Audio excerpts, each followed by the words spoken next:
can start the second panel entitled Cultural Encounters. In this panel, we will have three presenters. First, Dr. Shah Mahmoud Hanifi from James Madison University, Zuzanna Błajet from Jagiellonian University, and Dr. Azad Haji Aga from Jagiellonian University. Welcome, everyone. Please, dear Shah Mahmoud Hanifi, the floor is yours. Okay, well, thank you very much, Joanna, for that introduction. Thank you, Karolina, for am I audible? Can you hear me? Yes, we can hear you. Yes, and also ASPS and Joanna, thank you for organizing this. It's a real pleasure to be here. Matthias, thank you in advance for shifting the screen for me, okay? But my concern here is with translation.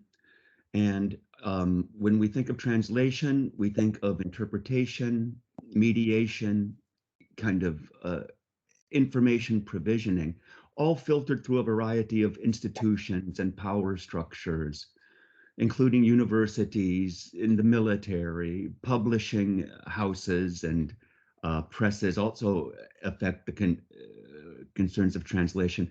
When I think of Afghanistan as really the geographic kind of core of the Persianate world, it strikes me how much of a zone of translation it has been, not just a zone of kind of transition or transformation, but also really, if we think of historic Afghanistan, not with borders, but the space between the Indus, Amu Darya, Hindu Kush, as a zone of translation. I found that kind of a provocative food for thought as we get going. When I think, I must invoke kind of the longer term history here, and just very briefly thinking through the history of Alexander's presence, the translation issues involved in that. Ashoka, Al-Biruni, Babur, coming through that extensive, multi-millennia period, translation is a big part of the historical changes that we're considering.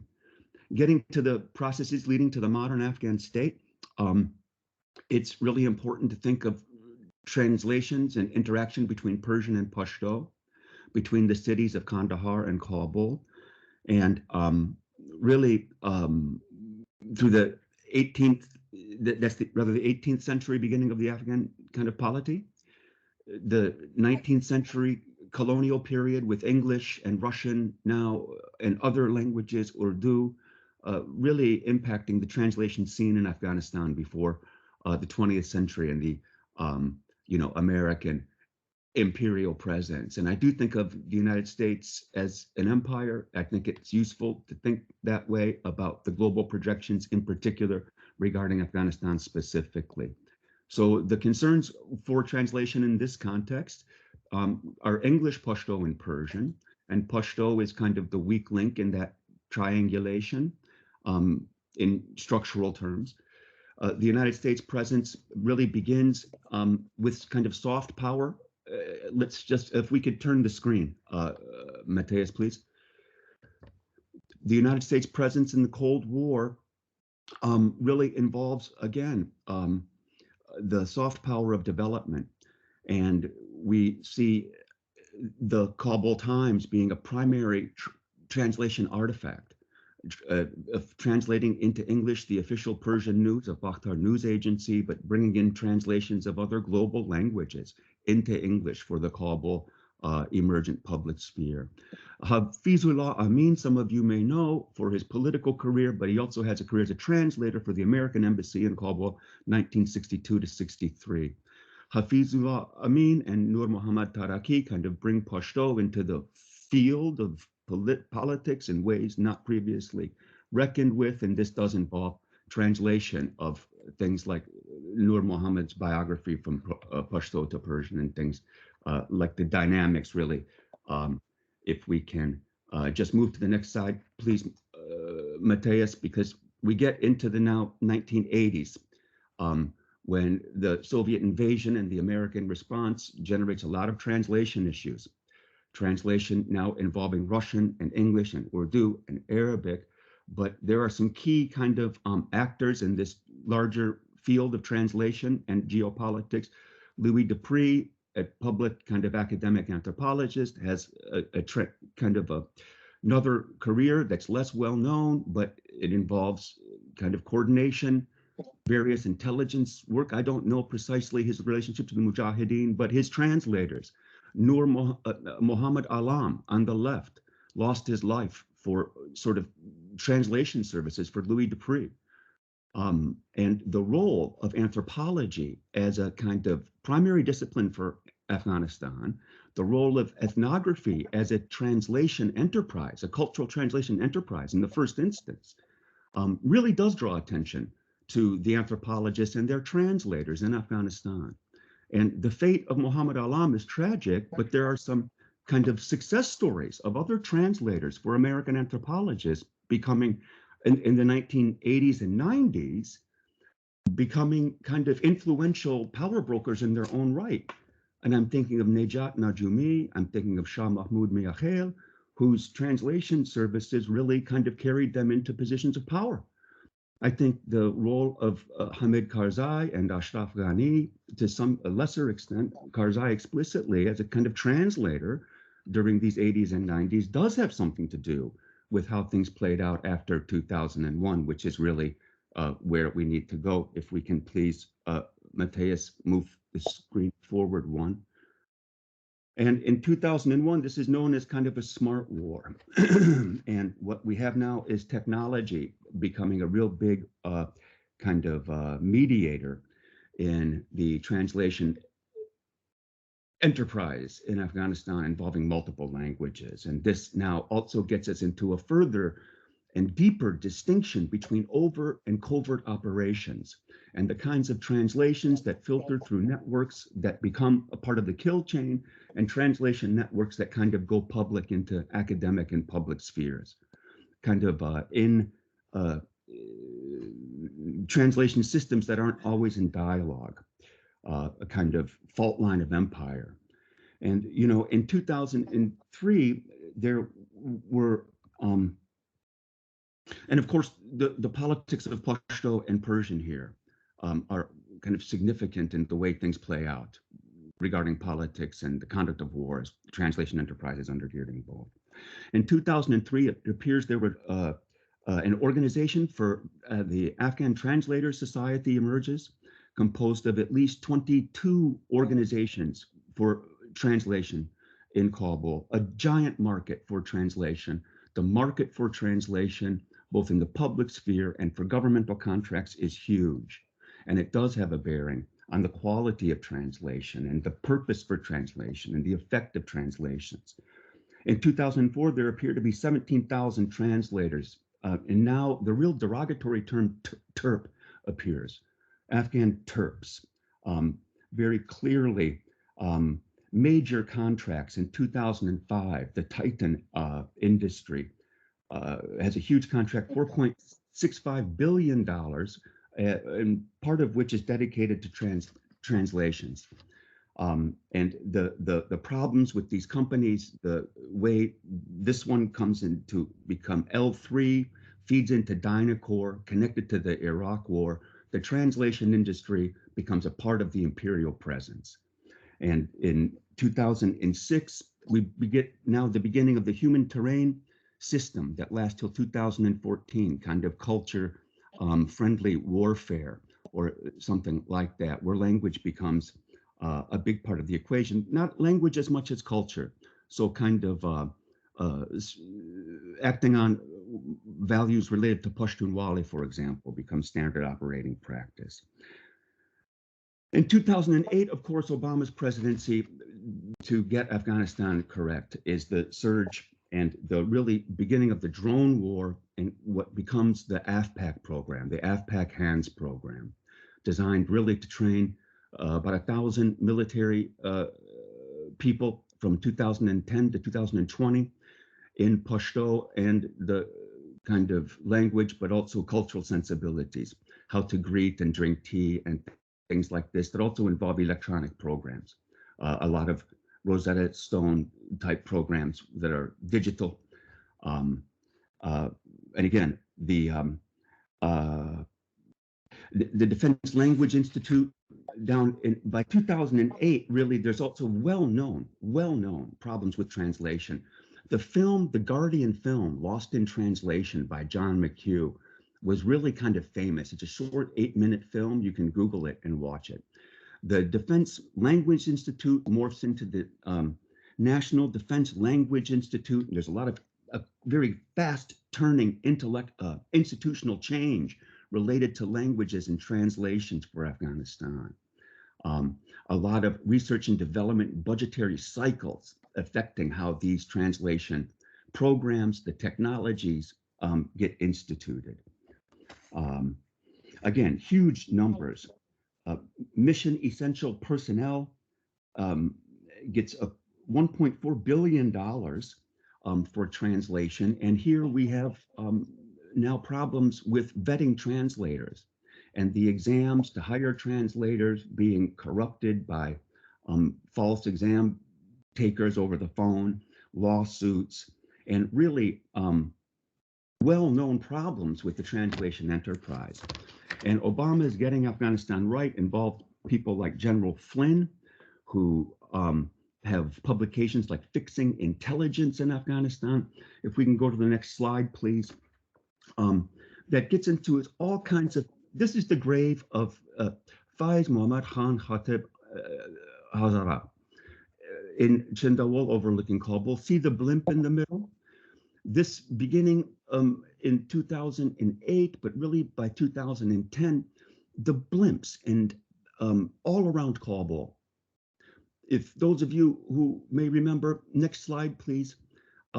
Kabul was blanketed with blimps and drones and all kinds of surveillance connection for years. That was Flynn's thing, that you kind of surveil all the digital electronic signals, and then you track terrorists and use drones with signals in this manner. I don't know precisely the mechanics militarily, but it involves a huge amount of translation.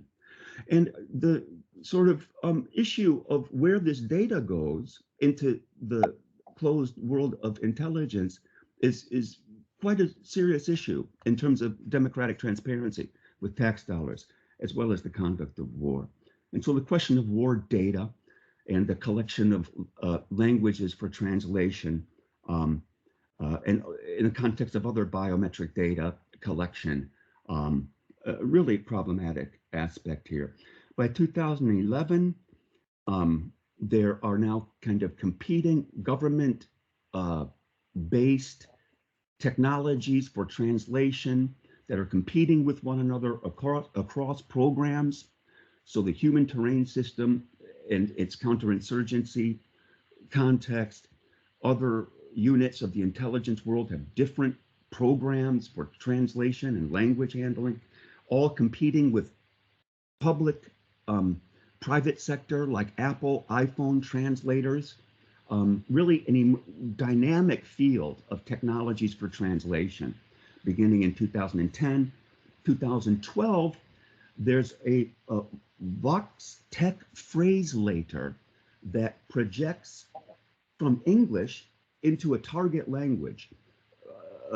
So an English command can get broadcast in Pashto or Persian or Urdu or Arabic, beginning in 2012 with a particular company. By 2015, it's just evident that the commercial translation industry is an absolute failure, riddled with kind of poor translations, exam corruption, and a lot of general incompetency in one of the languages involved. And again, the triangulation between Persian, Pashto, and English. If we can go to the last slide, I think I'll finish in a minute. I hope I have a minute. There's a happy story. There are some positive translation stories here. And the main one is Robert McChesney's magnum opus translation of the product of the author whose grave you saw, the Saraj Tawari, really the best official history of Afghanistan, wonderfully available online in English with just user friendliness, a tribute to a lifelong dedication and probably the most significant contribution translation-wise for Afghanistan studies. We most recently see now a translation at the University of Washington, a translation prize for Persian literature involving Afghanistan. And whether or not this includes the Persianate world, and if sort of Pashto language can be included in this, we don't know. But the relationship between Persian and Pashto, the relationship between Persian, Pashto, Arabic, Urdu, English, Russian, French, Japanese, Chinese, all matter for the translation scene in Afghanistan in the contemporary period, and I would argue kind of deeper historical parallels. Okay, thank you very much. Thank you very much, Dr. Shah Mahmoud Hanifi. And now I have pleasure to invite Zuzanna Błajet from Jagiellonian University with her presentation, The Hybrid Aspects of Pamiri Folklore. The floor is yours, Zuzanna. Thank you, Joanna. And yeah, good afternoon or good morning, everybody. And thank you for inviting me. I'm logging on my partner's Teams account, so this is why you see me as Kamil. But this is me.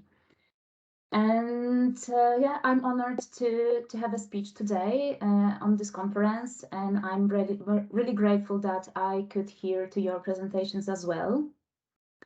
And today I'm going to talk to you about the hybridity of Pamiri folklore. And the topic emerged during my research on the representations of animals in Pamiri folklore. And within that project, I sought to establish whether particular representations are persistent in the process of social transmission and consistent with the cultural code. So I wanted to establish the repeatable and systematic, but in the course of my research, I realized that the most important cases were that individual ones, those that represent deviation from the norm. And having already some knowledge of the visions of individual animals, when I came across an unexpected representation, I was amazed at how creative is folklore or folk narrative, and what opportunities it opens for innovations. And today, I'd like to discuss some examples of that invitations that are something that I call hybrid forms. And before I outline very briefly the methodology of my research, I'd like to focus also briefly on what a hybrid is. These definitions come from Webster New Collegiate Dictionary, and according to that definitions, a hybrid is a person produced by the blending of two diverse cultures or traditions. It is also anything of heterogeneous origin or composition, or even more generally, a composite. I also found a linguistic definition, according to which a hybrid is a word composed of elements from different languages. And let me rephrase these definitions so that they apply to the phenomena of folklore. So a hybrid could be, for example, a belief produced by the blending of two diverse cultures. It could be a legend of heterogeneous origin. It could be a character in the legend composed from different cultural codes or different languages. And these definitions point to the coexistence of different cultural codes within folklore, also to cultural exchange, to heterogeneity, to syncretism and dynamism of folklore that could be seen as a process. And what is significant in when we discuss hybridity is that this concept presupposes the existence of the norm, of the pattern beyond which the hybrid goes. So, for example, we know that chimera is a hybrid because we all know how lion, goat, and snake look like. And the chimera is not any of these animals, nor is it the sum of them. Taking a bit from each of that animals, it creates a new quality. And it's in the nature of folklore to constantly go beyond a given abstract pattern and therefore to create hybrids. Just to mention again the famous dichotomy langue and parole. Please forgive me my French accent, I don't know French. But this dichotomy is commonly accepted in folklore studies as in linguistics. And in folklore, langue, language, encompasses the abstract rules and conventions that need to be followed when performing a folklore, while parole refers to performance. So anytime a person performs folklore, for example, tells a tale, that person must follow some rules. But then, so the person has a matrix, but when performing, the person fills this matrix with slightly different content. So no two performances are the same. And this is what I mean when I say that every performance is a hybrid. And briefly about methods of my research. The research material consists mainly of the text of verbal folklore, which are legends, tales, memories, also folk songs, and others. Also, the narratives about the personal experiences with particular animals, narratives about usage of animals in healing or magical practices. And I collected those texts during my field research in the town Khorog, that is the capital of Tajik Badakhshan, that I will show you on the map in a second. So I had two field research trip, and then I also did a short research in Moscow among Pamiri diaspora.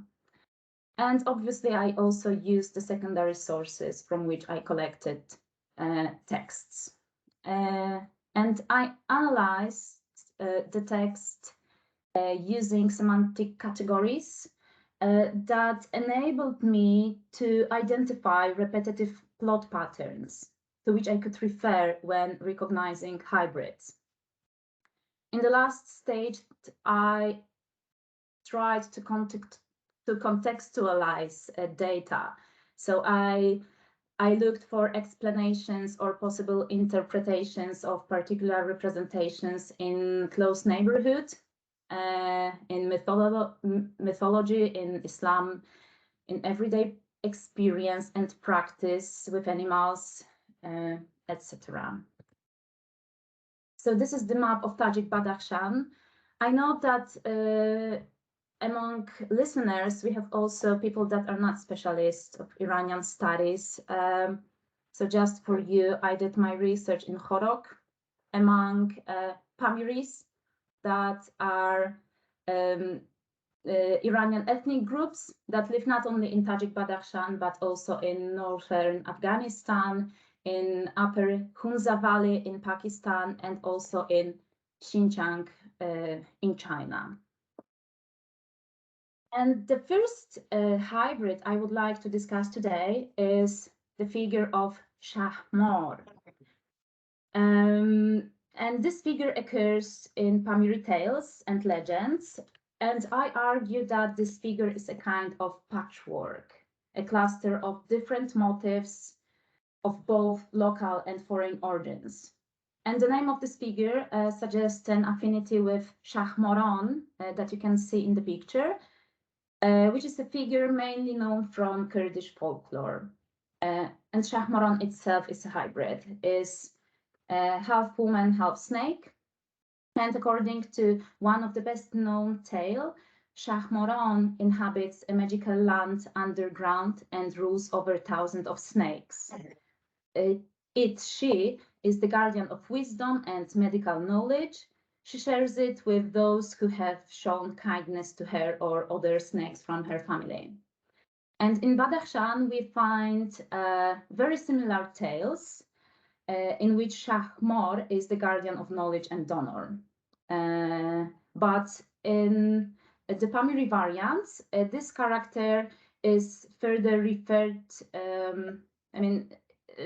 the name Shahmor always comes with the adjective white. So it's always Shahmor Sefit, the white snake king. And that epithet, white, I consider as that additional component to that figure. And this component is probably of local origin. It is significant as it could imply the positive nature of the snake. In Pamiri folk narratives, white snakes are always positive, while black are generally negative. And this is consistent with local belief that white animals are Muslims and black animals are Kafirs.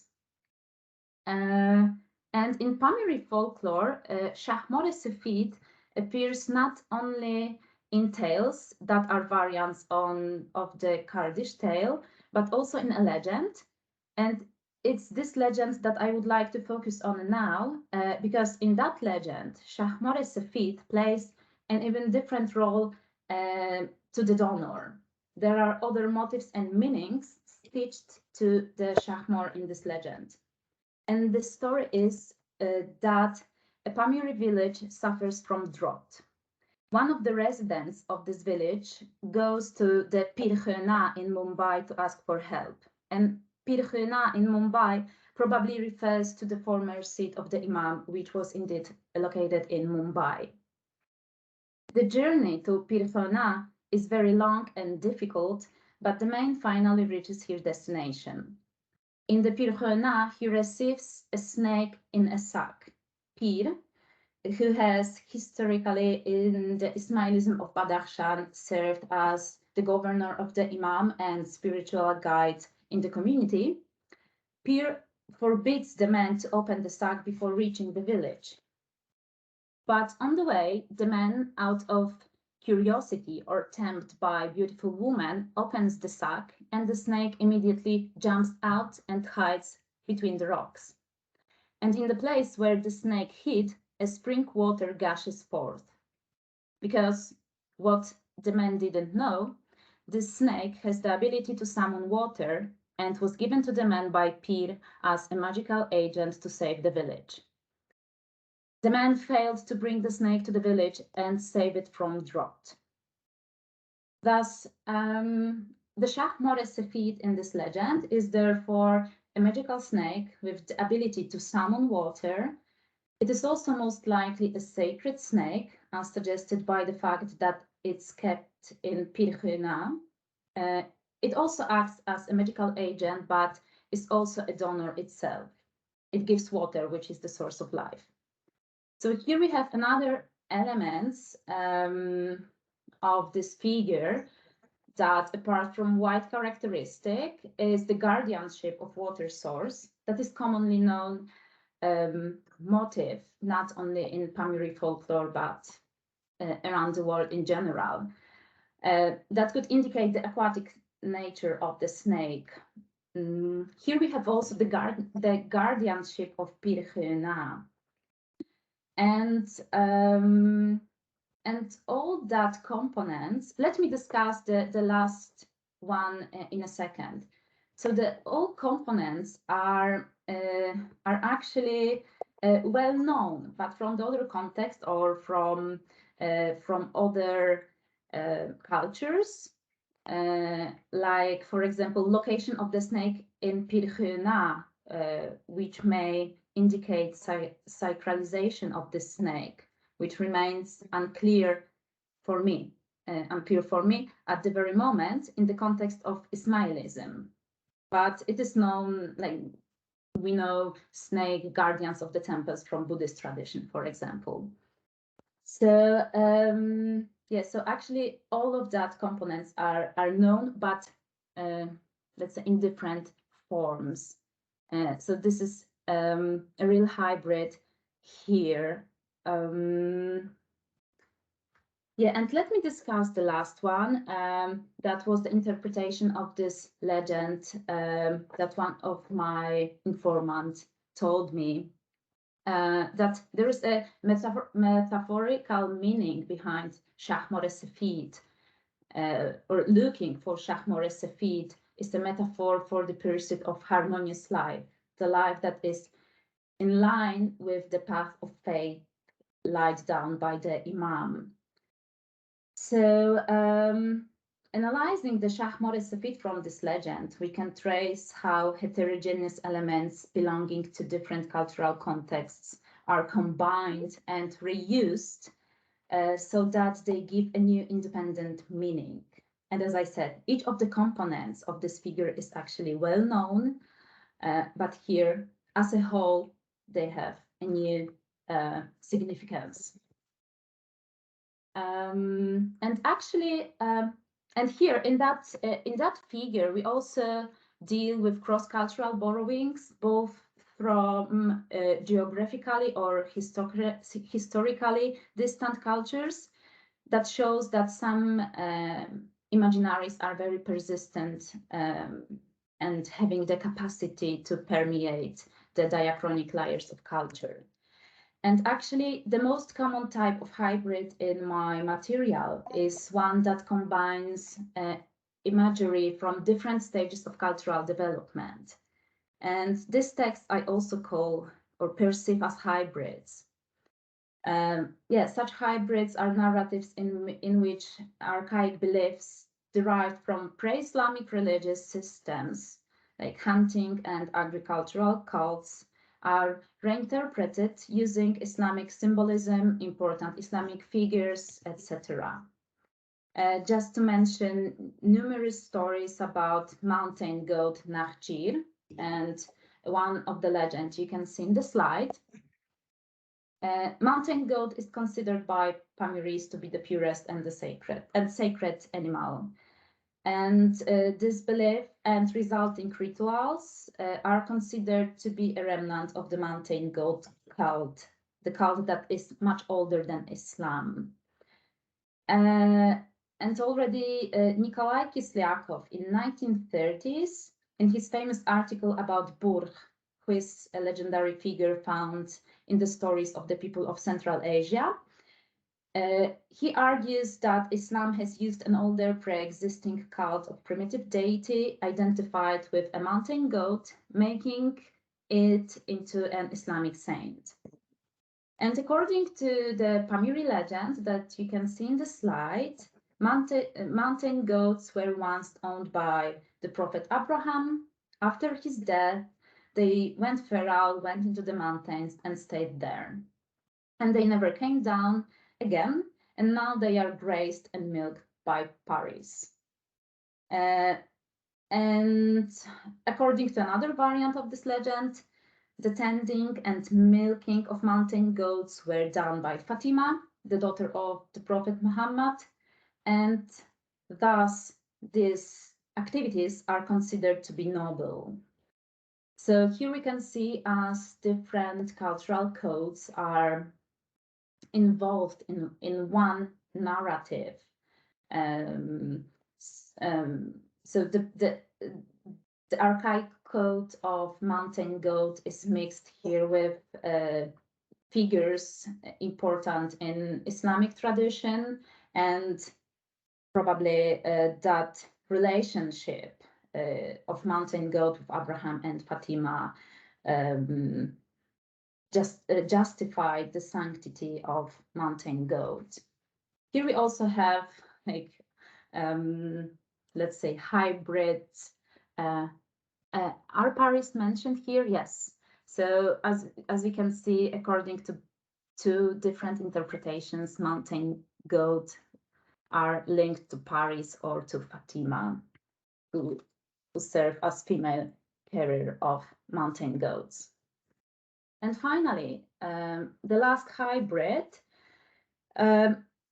is connected with the evolution of traditionally Pamiri song, which is called Dildilik or Lalaik.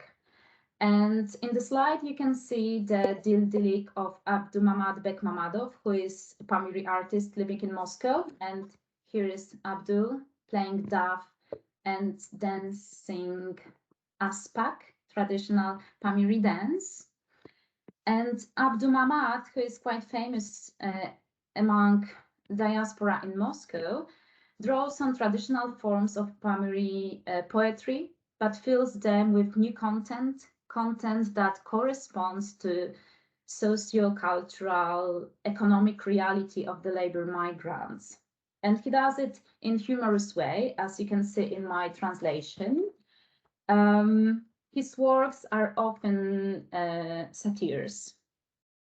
And the Dildilik, which is a sort of lullaby, is a song sung by a mother to her son.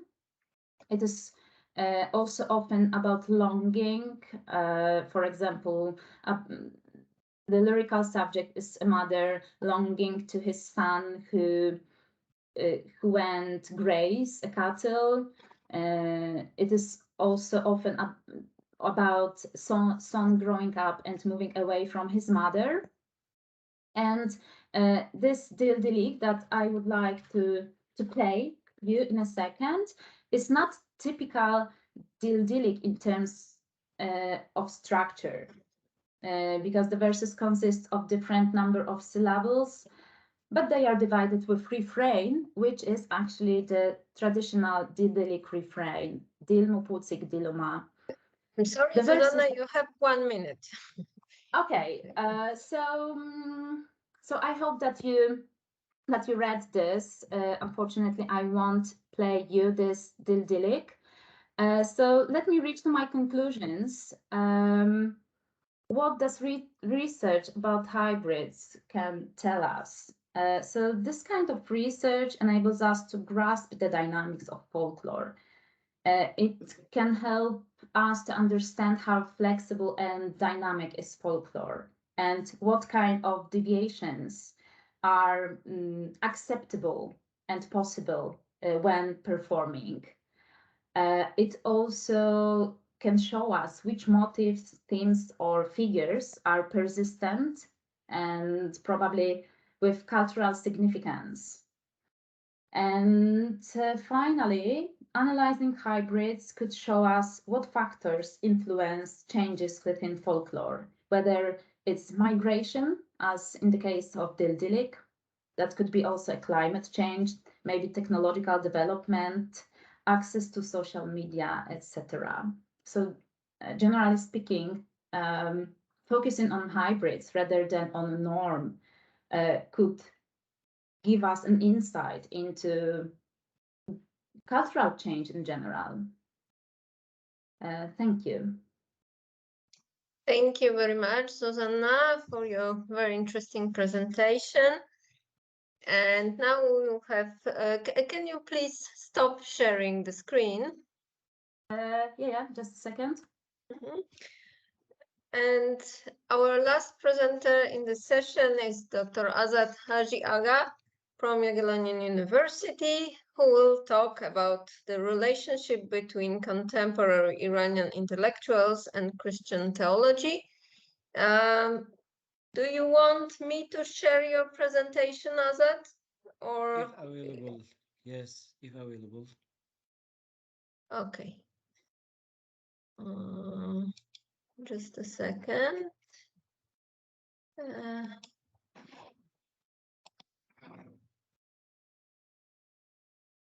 Can you see the screen, Yes, the presentation? Yes, yes, we can. Okay, that's good. Azad, the floor is yours. Thank you so much. Hello, everyone. Before starting, I want to pay my tribute to the memory of the victims of the recent Iranian protesters who lost their lives in the streets. As you know, Iran is a country in the constant flux and filled with the many paradoxes and contradictions. I think this statement is a good point for beginning this presentation because there are intellectuals who stay against modernism while modern, insisting on secularism, and in the meantime emphasizing faith and even Sharia.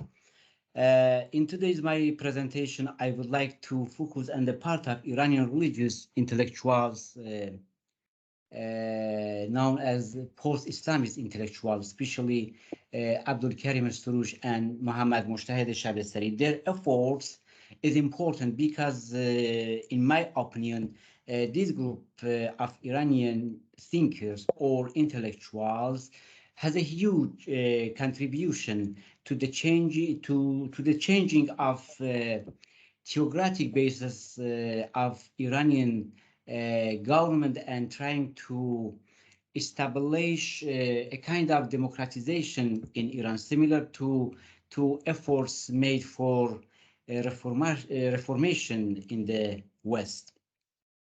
My argument is that this generation of Iranian intellectuals, inspiring by Western experience and Christian theology, had tried to make a new synthesis between Islam and Christian theology to achieve separation between state and religious institutions. For this presentation, Soroush and Shabestari have been chosen not only because they are recognized as the two leading and prominent Iranian scholar and intellectuals, but also because they have been in many ways at the forefront of progressive religious thoughts in Iran and very active in making a dialogue between Muslim Christian communities. And they have all been prolific in their writings and publishing activities. But it should be noted that none of these intellectuals make any claim to expertise in Christian theology. For beginning, I think it's very important we begin with the Gharbzadegi discourse. It's a very important. It means that Westoxication, this discourse principally came from Ahmad Fardid, inspiring Heideggerian concepts, and by Jalal al-Ahmad, this concept will be articulated and politicized and make a basis for a new Iranian ideologic system and regime. As al-Ahmad himself points out, there is a affinity between his ideas and the German Romanticism, and al-Ahmad try to explaining this term, this idea, as a returning to an authentic identity. But what is this identity? It's a Islamic identity. As a Persian words, it's a بازگشت به خویشتن خویش, return to roots.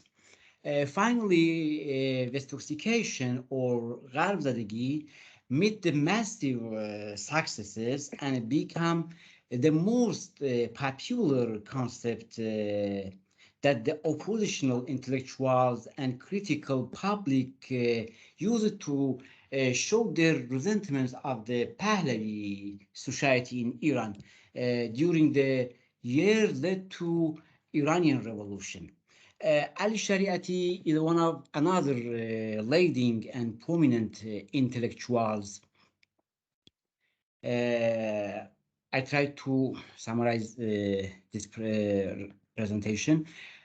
Ali Shariati, rejecting Marxism, determined to create a full-fledged Islamic alternative, generously utilizing Marxist categories and concepts, and the politicization of religion as an anti-secular movement is what brings Shariati's work into the camp of غرب‌زدگی discourse or authenticity discourse, return to self, return to roots.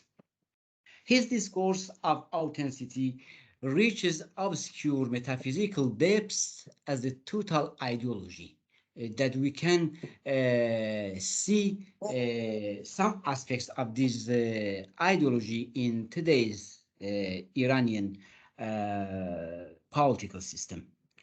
But what happened in this period that led to emerging another generation of Islamic intellectuals that we say, and talking about them as a post-Islamist intellectual. Let me, I borrow a few sentences from Charles Kurzman. He argues that Iranian revolution has had the effect of transforming Shia religious seculars into hierarchical institutions with administrative authorities that even many Iranians regularly compare to the church and clergy in Catholic Christianity, just as the Protestant Reformation wanted to resack Christianity from the clergy and the church hierarchy. The call from Islamic Protestantism wanted to liberate Islam and Iranian Muslims from the political and religious cooperation of the Iranian ruling clerics. This new generation of Iranian Islamist intellectuals have been profoundly influenced, inspiring by revolutionary change in the epistemology that have occurred in the West, science, enlightenment, and clashes between intellectuals and church in the West. These Iranian intellectuals are working within a framework of the absolutized view of truth and reality. In other words, historical, intentional, perspectival, partial, interpretive, and dialogical are main elements of these intellectuals, and it's belong of their sometimes this awareness of the relative aspects of human knowledge has come mainly as a result of going back into Islamic theological and mystical traditions, and sometimes it has been a direct result of interacting with Western philosophical and Western theologians such as Spinoza, such as Paul Tillich, such as Gadamer, and contemporary philosophers such as Paul Ricoeur. But what is concrete definition post-Islamist? In this section, again, I borrow one sentence from Farzine Wahdat. Wahdat understand post-Islamism in terms of emergence of modern subjectivity in post-revolutionary Iranian society. In other words, post-Islamism or post-intellectual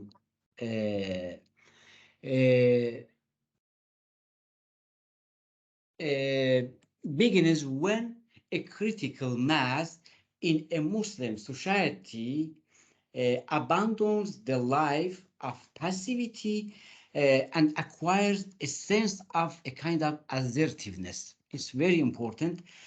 And in this way, post-Islamist intellectuals believe that Muslims have to take into account morality in order to arrive at justified and plausible account of Islamic jurisprudence in the contemporary world. There has been a new stress and freedom of thought, freedom of speech, and human rights. There have also been a variety of strong criticism of clerical rule. Now we can, I have enough time. I briefly pay attention to Suruj, Abdul Karim Suruj. As you know, Abdul Karim Suruj is the most famous Iranian post-intellectual or Iranian theologians. Suruj's first introduction to Christian literature took place when he was studying in London, and he says that when he was elder in 1973-4, for first time become interested in the philosophy of religion. The first book he read in Christian literature to improve his English was Augustine's book. He knew nothing about at that time about Augustine's, and he was impressed with the humility and similarity of Christian mysticism and Islamic mysticism. Suruj, in this, by reading this book, make resemblance between Augustine's confessions and creating certain Islamic prayers like Sahife Sajjadiyeh, which belong the fourth Shiite imams. And so Suruj in a few interviews acknowledges that I have never taken Christian theology very seriously. However, I find the strength of Christian faith in its emphasis and mercy, brotherhood, and love. Thus, Christian theology is the weakness, and Christian ethics is strength of Christian faith. According to him, ethics that have been influenced by Sufism are very close to Christian ethics. Another aspects of thinking Suruj about Christian theology came from the works of Maulana Rumi and Ghazali, because Rumi and his fondness for Christianity, especially Christian ideals of modesty and humility, played a significant role in Suruj's positive view in his writings. And because Suruj mentioned that Ghazali,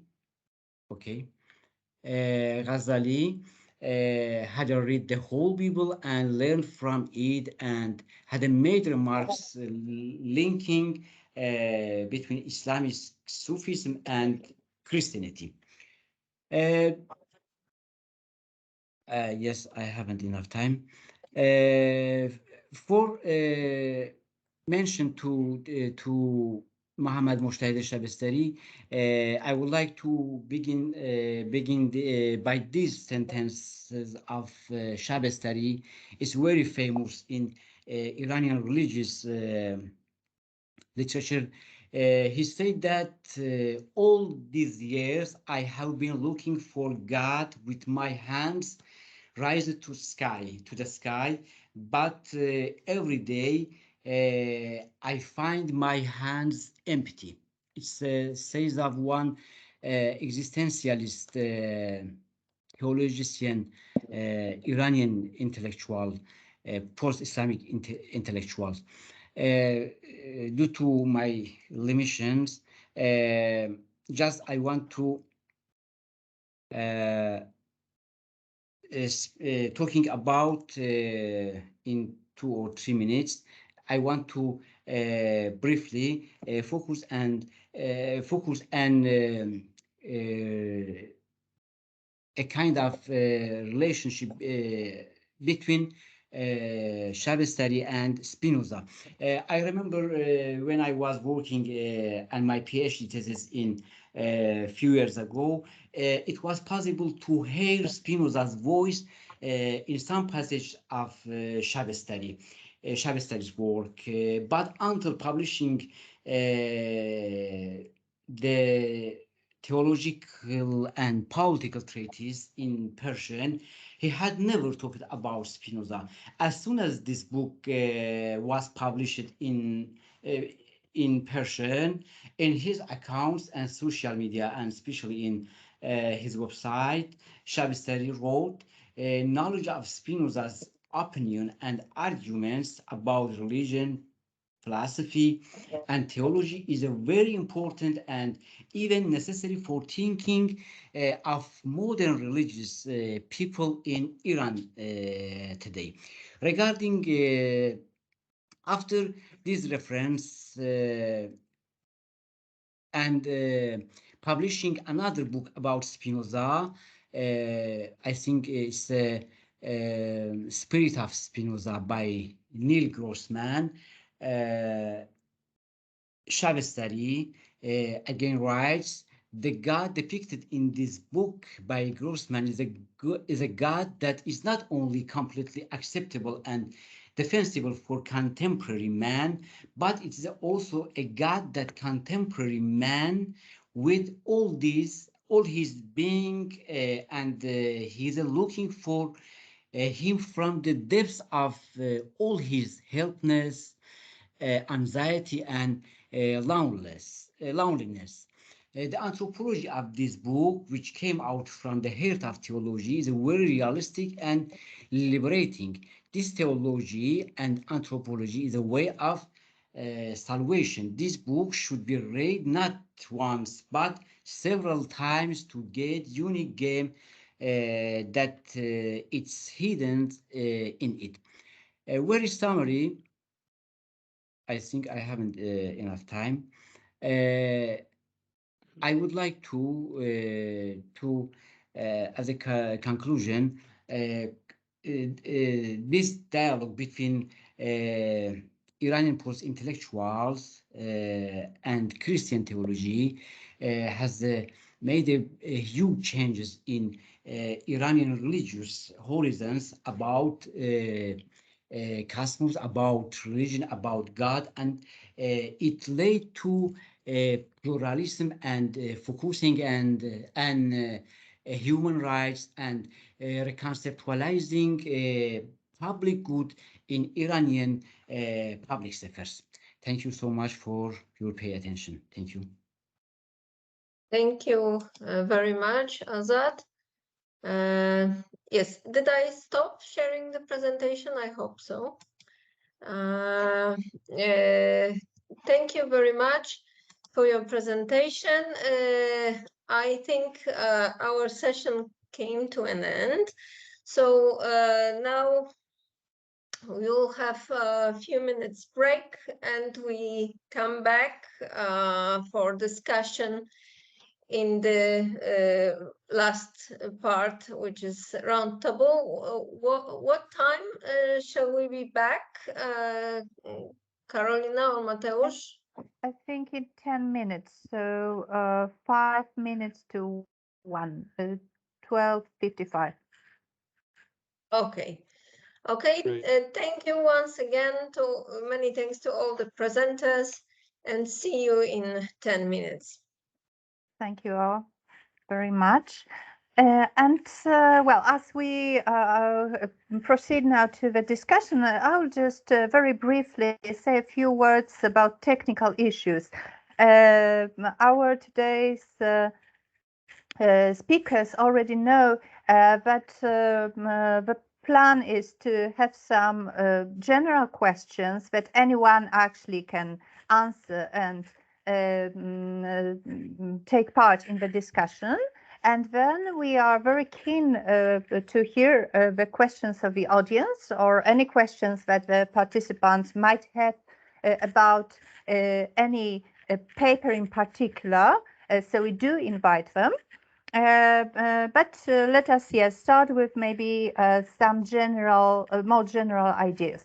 There are two ways in getting in touch with us. One is raising your hand.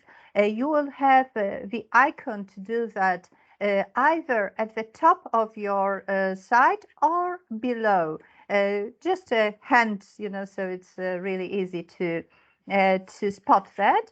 And the other way, of course, is to signalize your question in a chat. And I think the best thing to do would be to give space for someone to ask their own question instead of me, you know, just summarizing it.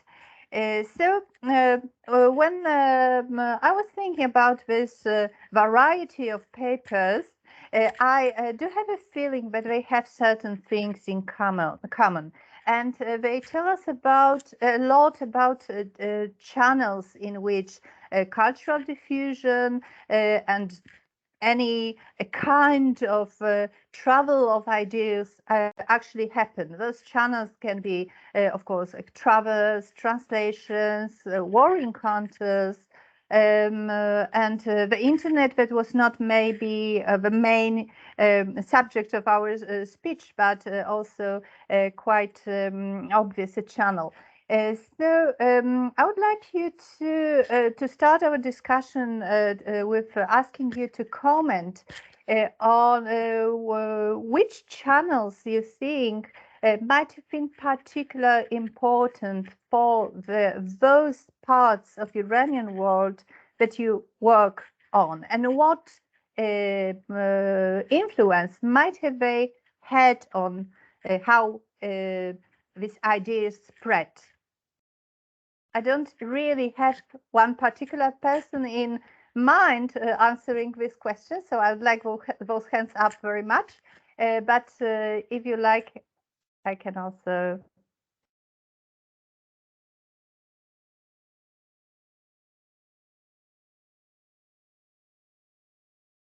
Okay, okay, Zuzanna? Yeah, I raised my hand. Yes. Yes, I can comment my field and what I see as the major channels of, let's say, intercultural exchange. So in the case of Pamiri, is definitely migration, as this is the process that affects so many people living in Badakhshan, and this is the opportunity to meet another culture, to know another culture, to dive into another culture. And another channel is the social media and in general new technologies that came to Badakhshan relatively late, because the electrification ended up in 80s of 20th century in Badakhshan. And what I noticed during my field research is that, okay, television is obviously in every house, and it's very common entertainment to watch television, and they have poor access to Tajik television, so they mainly watch Russian television. So I think, and this is my assumption, that it should influence, generally speaking, their vision of the world, how they perceive how they perceive reality in general. Yeah. So television, I guess it would have much to do with some institutional policies, what they actually deliver. The same thing that Leticia mentioned, and that was very interesting. But you said that, of course, the print might be very valuable in terms of spread of ideas, but it also might result in a certain policies or certain institutions or groups in withholding some information or actually choosing to spread some. The same is with television, isn't it? Yeah, probably. Yes. Leticia, would you maybe like to comment a bit on I that? can jump in there. Yeah, I think that's the case with print, but also we've seen that with new technologies like, when blogs were becoming very important in Iran after 2005. Blogs were invested by all sides of the political spectrum, including by the government, which was very big in investing in that space and making sure that it spread its words on blogs. It's got these two sides. I can maybe comment a little bit on, because I talked a bit about publishers. So they're very much focused within Iran, but what happens also during the period I was looking at is that publishers are also interacting a lot with publishers outside of the country. So Franklin, which I mentioned, is a big publisher which was funded by the Americans, and which was very much a Cold War started as a Cold War propaganda. I thought it's a lot more complicated than that, but it was definitely a way for the US to spread its message. And on the other side, you had publishers like Progress, which is the Russian side of the propaganda. So you had these two publishers like fighting their cultural wars within Iran. So it's important to think also in more recent years about the fact that Iran is very much disconnected from what's happening in the rest of the world, because it hasn't signed most of the copyright agreements. It's very much a sort of outsider in the market of publishers. But there are still exchanges happening, and this intercultural connection that Zuzanna was mentioning is maybe on a lower scale, but it's very much part of publishing life. Yes, and I also remember we had a meeting about Central Asia, post-Soviet Central Asia, and someone presented a paper on how important Iranian television is there. I mean, because in some places they do not really have access to other world televisions. So they actually go with Press TV and even learn Persian for getting the knowledge about the outside world. The interesting thing for me is that it doesn't actually have to be only the influence of those very powerful institutions of our countries, like, for example, of course, we have, yes, we might have Russia in mind, of course, in the region, but also quite naturally US comes to mind. But yes, and as you said, with even more with weblogs, which are so many, which do not demand, much financial support. It can get even more complicated, right? Zuzanna, I don't know if your hand is up from the start, or is it up no, again? not anymore. Okay. Yeah. All right. Okay. Yes, and I don't know what in terms of variety, maybe Shah Mahmoud, it's a question for you, because well, many of these ideas were actually brought, new ideas, world ideas, whatever you would like to call them, contemporary ones. They were brought to Afghanistan by the invaders. So does it actually have impact on how this channel of transmission, does it have an impact on how they are regarded? If you'd like to comment on that.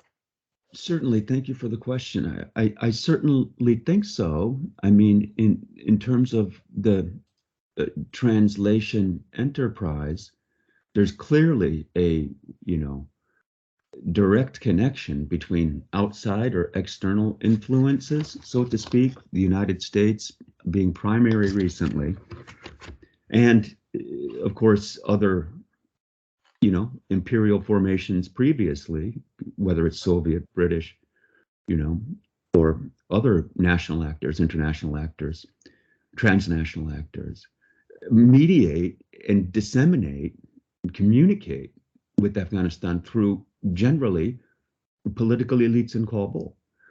And much of the publishing, not entirely, but a considerable concentration in Kabul.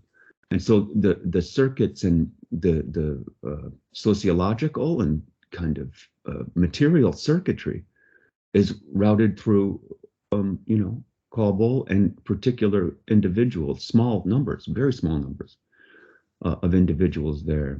And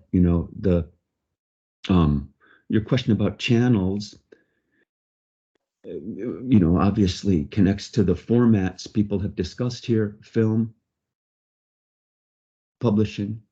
I don't know if we've addressed the radio explicitly yet, but this is a very, kind of rich domain for the issues of translation. But in the case of Afghanistan, the channels or circuits, again, I just want to highlight the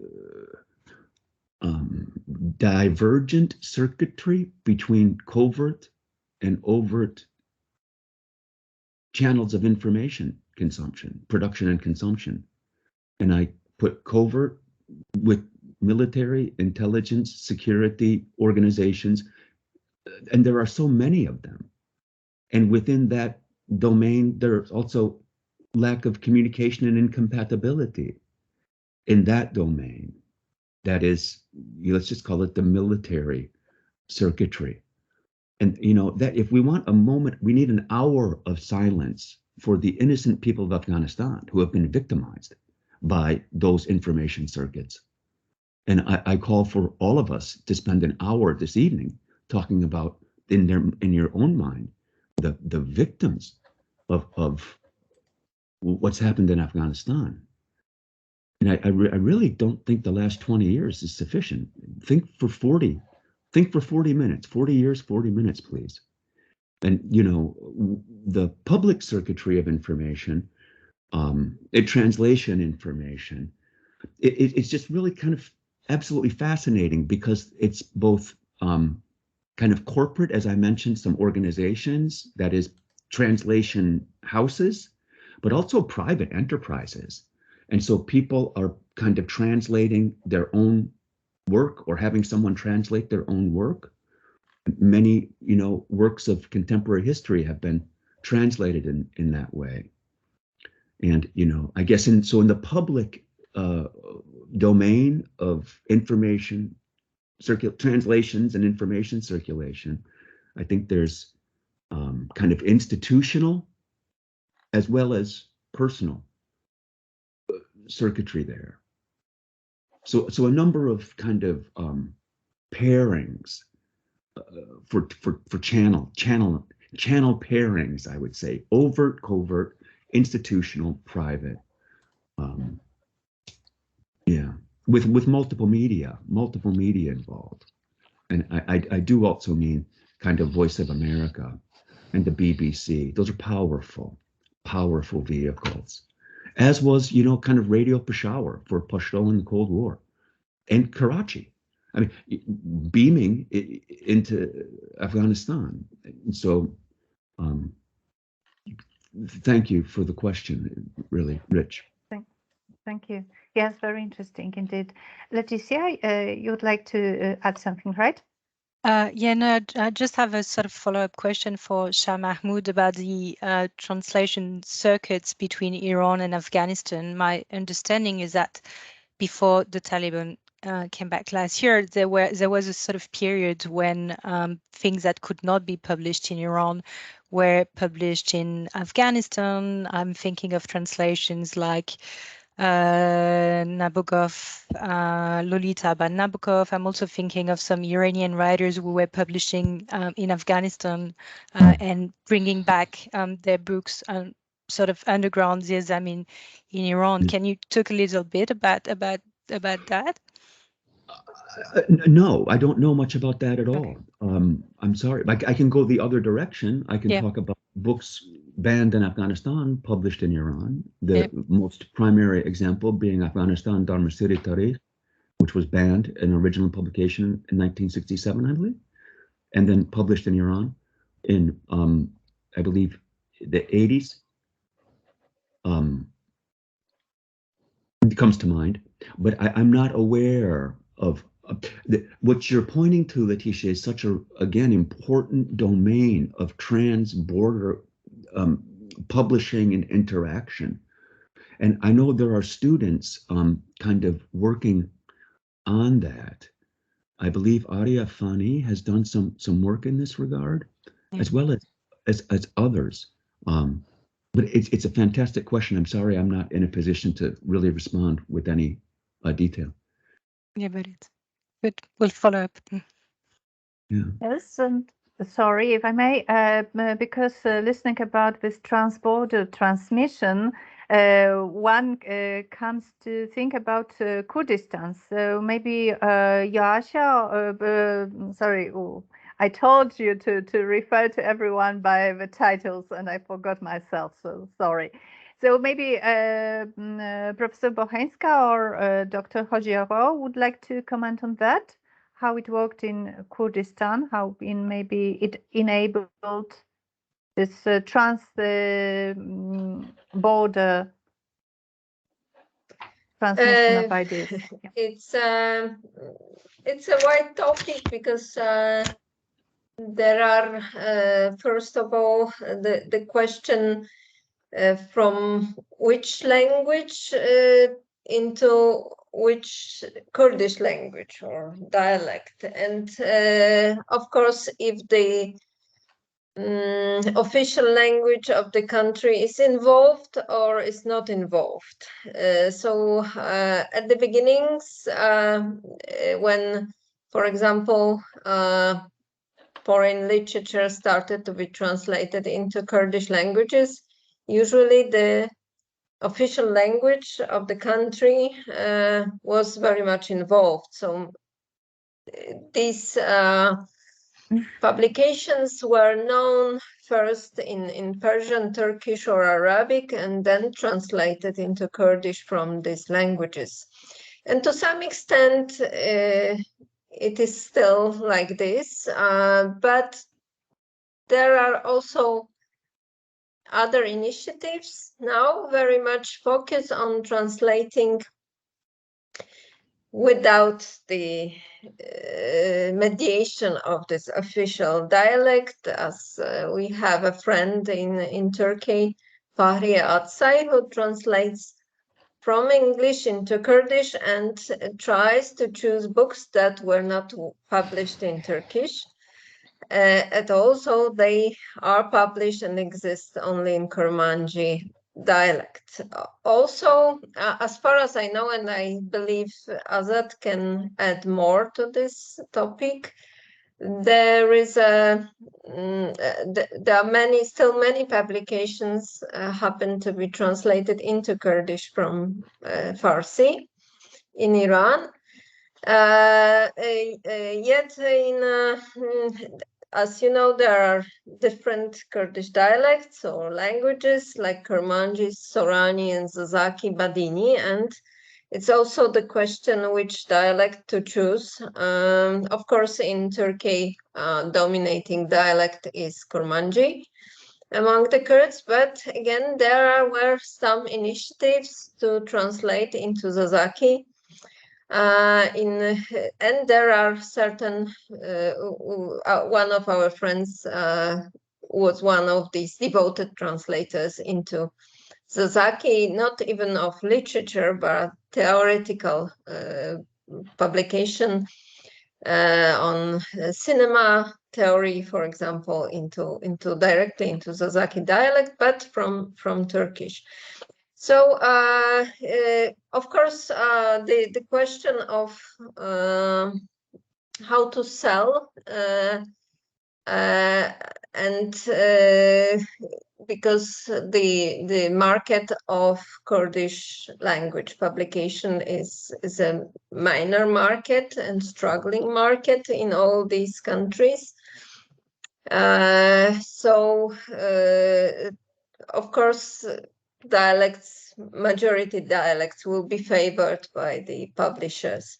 But there are also, as I see, there are new publishers emerging that are focusing, for example, on Turkish and Zazaki, on Kurmanji and Turkish. So Turkish and the official language and the selected dialect. So, and there are finally also translation between dialects that became popular and exist. There are especially many publications from Sorani into Kurmanji published in Turkey today.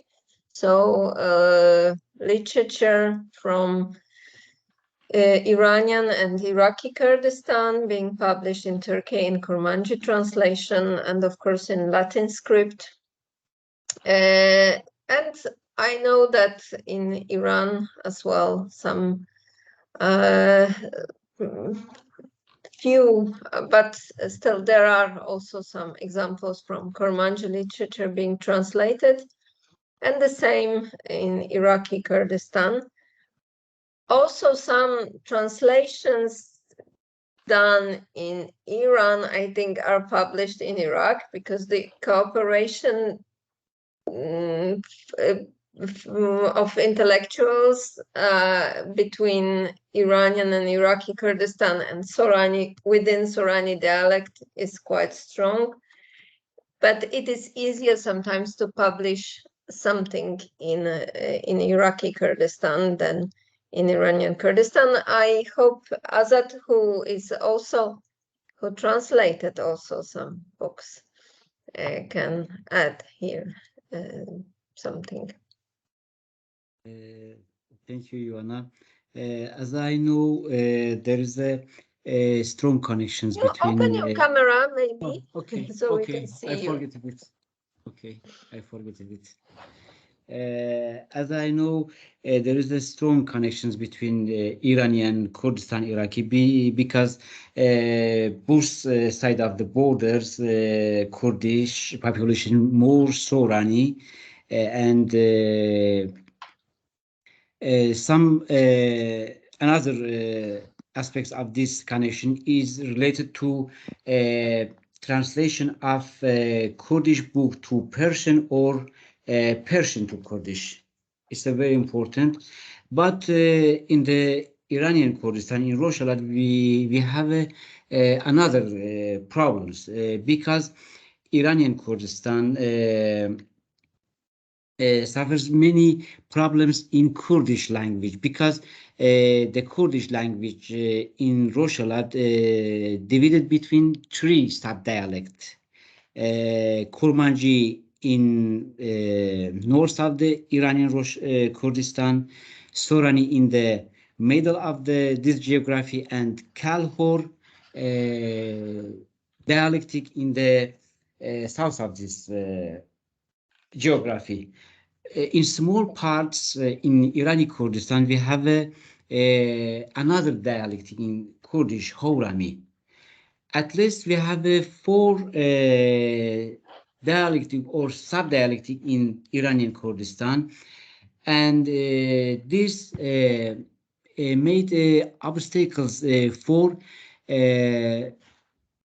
good and strong connections for translation, even publishing a book as a market. We have another problem in Iran in general, publishing of books and any periodicals even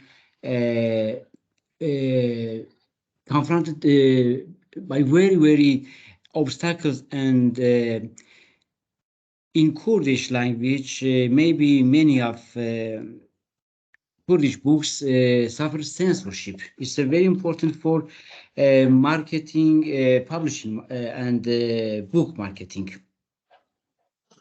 Yes, and maybe I also add one more thing, that there is an interesting circulation, I would say, of literature being translated from Kurdish into Farsi, which happened recently. But the first known author translated from Sorani into Farsi and published in Iran was Bakhtiar Ali, the novelist from Iraqi Kurdistan.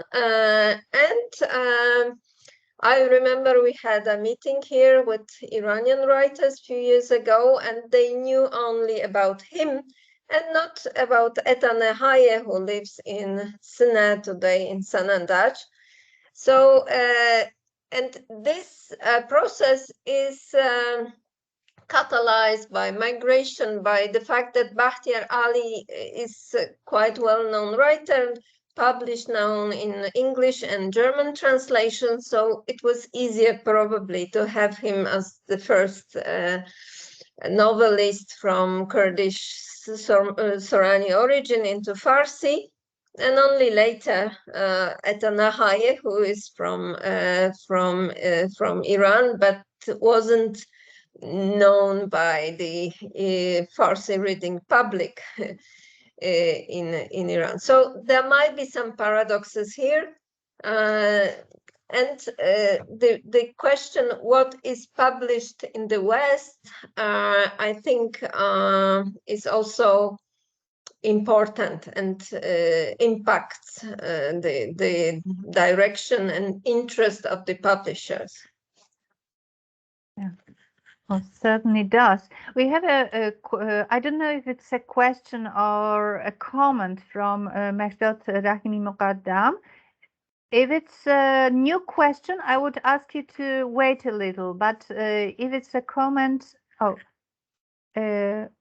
Karolina. Sorry, I posted it a bit earlier. Okay, I'll wait. Thank you very much. It was a question.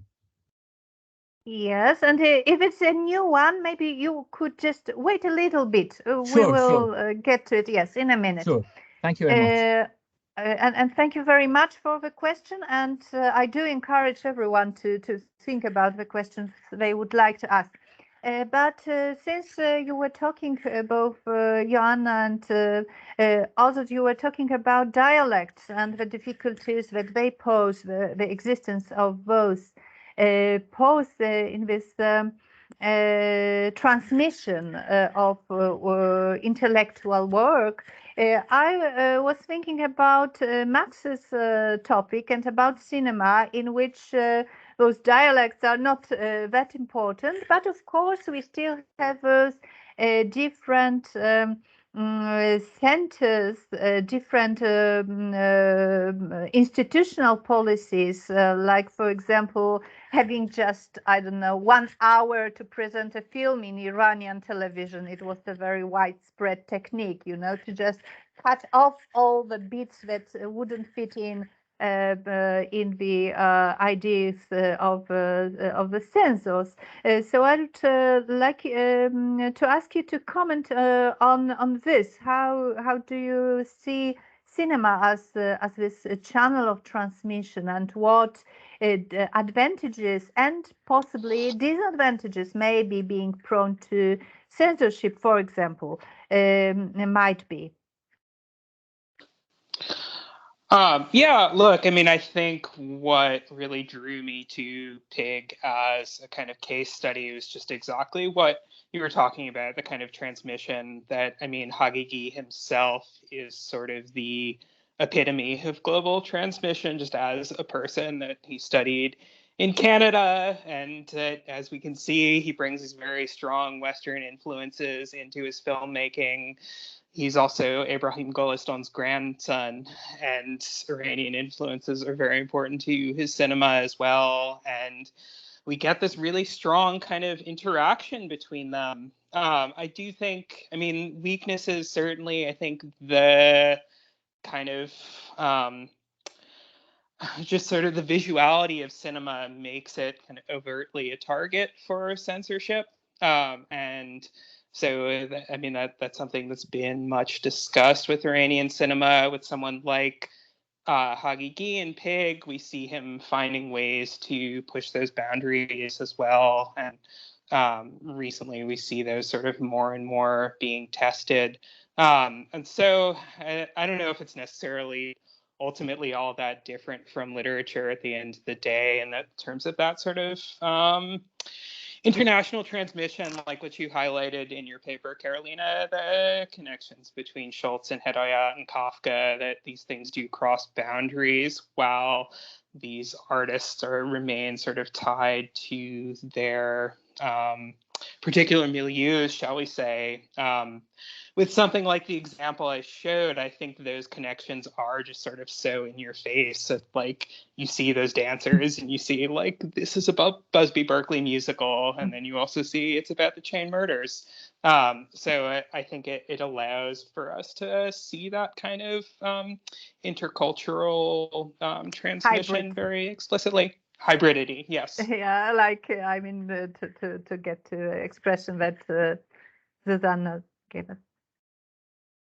Sorry, I didn't mean to interrupt. I just thought about this. I was getting towards the end. Thank you so much. You. Yes, very insightful indeed. Okay, and so I think maybe we'll give the space to the question. And Mahmoud, should you like to ask your question by yourself, so I don't misread something? Sure. Yes. I had a question for Dr. Shah Mahmoud Hanifi. May I read? Yes, sure. As Dr. Nankit also mentioned, in Iran and during this period, which is called Cultural Cold War, both American, that is Franklin Book Programs, and Soviet publishers, Progress, were very active. I wanted to ask you about the cultural scene of Afghanistan during the Cold War. I know that Franklin was active in Afghanistan, but I have no idea whether this Soviet publisher Progress was in Afghanistan, and whether there was some sort of competition between Soviet and American publishers at the time. And I think it is important to also highlight it may substantiate your argument regarding the cultural presence of America in Afghanistan from the perspective of translation, like the role of Franklin Book Programs in the publishing textbooks and various translations during that highly volatile period that was Cold War. And another relevant point from the perspective of like this exchanges between Iran and Afghanistan is that the Tehran branch of Franklin Book Programs also had a very important role to play in producing textbooks for the Afghanistan. Sure. I would be thankful if you can elaborate a bit on that. Thank you. Oh, well, no, thank you very much for such an astute question. The Franklin book program, maybe I should confess something, that my kind of training is not in 20th century American imperial things, but in the past few years, I've been going to the National Archives in College Park to kind of look at State Department records for this period. And there, it's very clear the Franklin Book Program is indeed a major player in projecting Americana to Afghanistan during the Cold War, just in the particular routes through the library, the United States Information Agency, and literally documents about the you know, the staff and the bookshelves, and just a tremendous amount of detail surrounding the Franklin book program, how they're displayed, who reads them, etc. So really astoundingly rich line of research potentially for a graduate student, if anyone could send their graduate students to pursue this. There's definitely a lot on the Franklin book program. Now, about Progress Publishers, the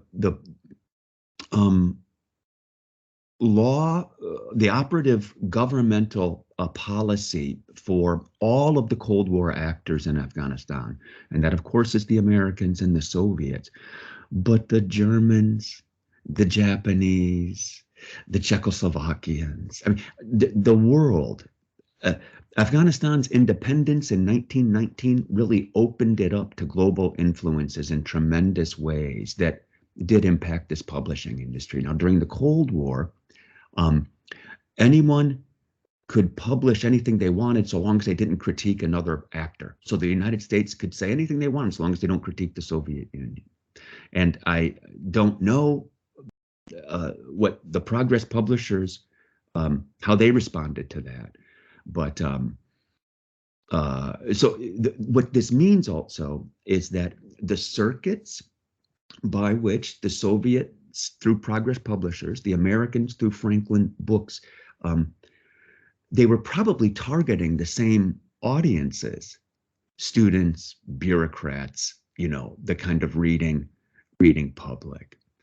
And so it's a really interesting question about the local consumption patterns of these kind of foreign publications. I really appreciate the spirit of that question, which I can't answer with any specifics, especially outside of Kabul. What I worry about in the data that I gathered for this talk is we're once again reducing Afghanistan to Kabul and everything that happens in Kabul. And there's just such a rich transboundary a translation and publication exchange between Herat and Mashhad, Balkh and Tashkent, Dushanbe, Mazar, Dushanbe, and Jalalabad, Peshawar, this is huge, Kandahar, Quetta, in each direction. I mean, so significant for the translations, whether it's Urdu, Turkish languages, English. So this Franklin book program, it should be noted, has a global presence. I think it's part of US global kind of imperial projections, and it's packaged with other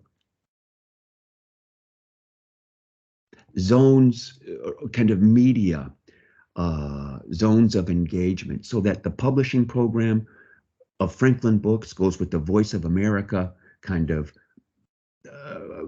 ideological projections that go with the American University field staff reports that Dupree wrote.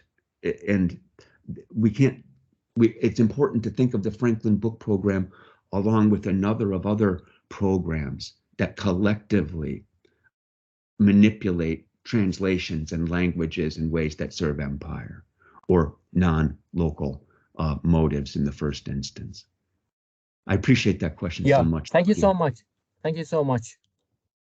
Yes, if I may, but it is fascinating that despite of, you know, this quite obvious colonial or semi-colonial influence of these large countries trying to intermingle into the politics of a region, this regional, you keep actually, both you, Shah Mahmoud, and earlier Joanna and Azad talking about Kurdistan, you keep mentioning this micro migration of ideas, or migration on the smaller territory. It is very interesting because it maybe shows that there is no one center of power, as I understand it. There are so many, and their policies just keep clashing with each other, interrupting each other. Yes, I don't know if you would, any of you like to comment on that. Well, what's so important about your comment is there are, of course, kind of global imperial patterns and movements, kind of regional, a kind of different layer of information circulation. And then, of course, maybe the sort of micro-local. And that local, regional, and global, that's one larger matrix. So in discussing any one layer, there are connections to the other layers, and it's an important kind of modeling metaphor. I appreciate it. Yes, for sure it is. And also something else that comes to mind. This is, of course, this foreign powers. They are not new to the region, and there is one power that is not very foreign. I mean, not at least not for some of this. Of these societies and cultures in Iranian world, that is the dominion of Persian-speaking culture. I would like you to comment on that, how it changes within this period of time that you. I mean, not if you like, of course, Shah Mahmoud or any other of you. How does it look from the point of view of your expertise? Do these new channels that occur, do they allow, do they make it easier for this local culture to get out of the dominion of Persian-speaking majority, what was at the past? I'd like to defer to others for the moment. I can speak a bit to that if you like. In the domain of publishing at the beginning of the 20th century, there's a big centralization movement, and Mehdad was just asked the question, is working on something around this line, on the fact that Persianization is about, and especially in terms of cultural production, is about also excluding the literatures from minority cultures. So it's very important to note that the centralization and the nationalization sort of go together. So there are some points in time when Persianization means that the other cultures you are mentioning are simply excluded or put into the margins. I don't see any significant periods, lengthy period when the contrary was happening in the period I'm looking at in the 20th century and beginning of the 21st century. The Islamic Revolution has done something similar with Persianization and centralization of culture, excluding minority languages and publishing. It's very evident in the field of publishers that it's more difficult for publishers publishing in Kurdish or Turkish, Azeri or Arabic to just simply go past censorship and get authorizations and everything. So it's a very constant trend, I would say. Yes, absolutely. Yes, in field of because publishing actually demands money, demands funds, right? So yes, and of course authorizations. So it's very. But maybe there are some other channels that yes enable this kind of getting involved into this transmission easier. I think Zuzanna, you are raising your hand. Yes, I have another question concerning that exclusion of minorities. Actually, that was my question when Joanna talked about publish market in Kurdistan. And the question was, are there any limitations when it comes to publishing in minority languages or dialects? So Leticia answered my question partially, but how is that in other parts of Kurdistan? Because I assume that this is extremely limited, but maybe I'm wrong. So I think that, of course, publication in minority language such as Kurdish is limited, and access to these books is limited. But for example, there are some funny adventures with censorship, because in Turkey, for example, there are no censors, Turks that being able to read in Kurdish, because they disregard this language. And generally, you can publish more say more in Kurdish than in Turkish, because it's quite obvious that the censorship disregards what is published in Kurdish, and they do not check it properly. So there are quite courageous novels and praising PKK, for example, by Halim Yusuf, being published in Turkey in Kurdish, and nobody cares. And similar thing I've heard from Eta Haji, the Sorani language author in Iranian Kurdistan, that actually these censors are all Kurds, and we all know them, so it is possible to negotiate the content with them. So you can, for example, when it comes to eroticism or any sexual motives, you can publish more in Kurdish, because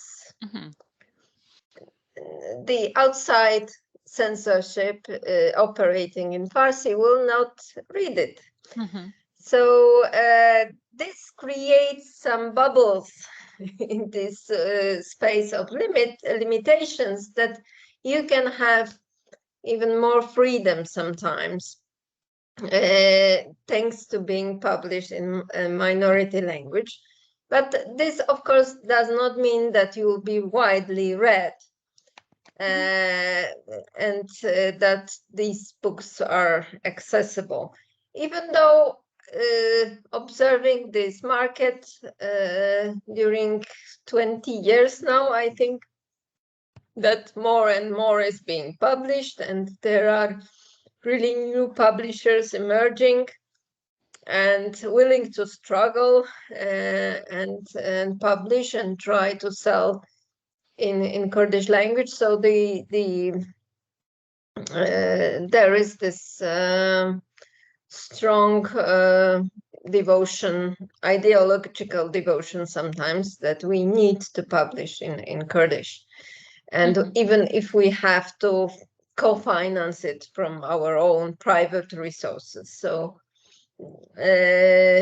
so in a way, it is developing, I would say. Okay, thank you. Thank you. And I can see we have a question from Professor Krasnoworska. Yes, it's a question to Dr. Haji Aga. Well, it's I wanted to ask about the diffusion, about the transmission of the ideas of those modern Islamic thinkers. How much do they influence the public opinion at present, and who is their readers? Is this a part of the Islamic establishment, or do young people read such works at present, or some other specified public? Because I think they were, so to say, in vogue in the times of Khatami, for instance, when the idea of Guftaguyet Amadonha was a sort of official project, which in reality was rather a project of the discussion of religions more than civilization. But anyhow, in a way, it was probably broadening the horizons and the ambitions, international ambitions of the establishment, but I don't know what happened to it right now. How much has been left, and how who is interested in exploring the ideas of Christian thinkers and the present Islamic reformists?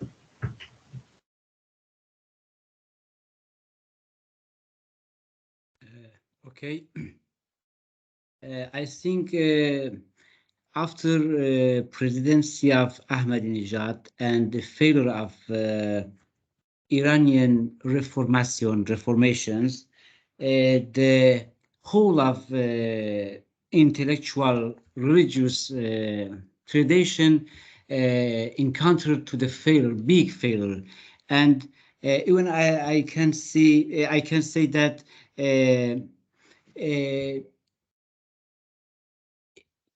it has been encountered with very big obstacles that most leading of these projects, Surush, inflicted exile to USA. And now it's a wide horizon for this process that Soros now is just emphasizing and Sufism and now marginalized from the Iranian public sphere. It's very important, but after, can you hear me? Sorry. Yes, yes, we can hear you. Okay, okay. But after Abdul Karim Soroush, there is a new generation of Iranian post-intellectuals such as Mustafa Malikian. It's a very important because by using analytical philosophy and meantime using doctrines of Kierkegaard and Simon Weil and sometimes Spinoza, he tries to enlarge and empowerment Iranian middle class and includes them to a kind of activism, but as an individual, not in common and direct political mobilization or activism. It's a very important. Now, Iranian new generation mostly are secular, and in one aspect, doctrines of Mustafa Malikian is proclaiming a kind of secularism, but all of these generations, generation of Iranian intellectuals emphasize an individual faith. It's very important, and I think it's becoming a kind of value in Iranian middle class, and especially among the new generation.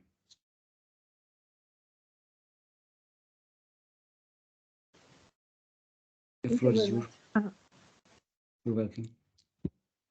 Yes, so yes, it is great if you have some more questions, maybe to each out, to break this like a line of my questions. So if you have any questions for your for the other contributors or the audience, if they have questions, I strongly encourage you to. Yes, Leticia. I got a question from Max about, so you talked about one case study, PIG. Can you give us a bit of background on if how representative it is, and how big is the trend that you're looking at in terms of Western influences from the horror genre into Iranian cinema, just to give us an idea of the scope and the trends.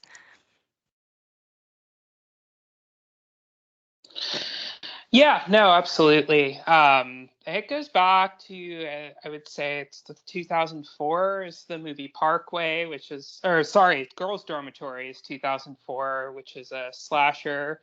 And again, kind of like Pig is on the one hand is like very clearly bringing in this imported form and using this genre that is kind of overly recycled elsewhere, but very explicitly dealing with the issue of female university students. And then several years after that is the film Parkway, which like a bit sort of less explicitly tied to social issues, I would say, but again, that like bringing in horror very much,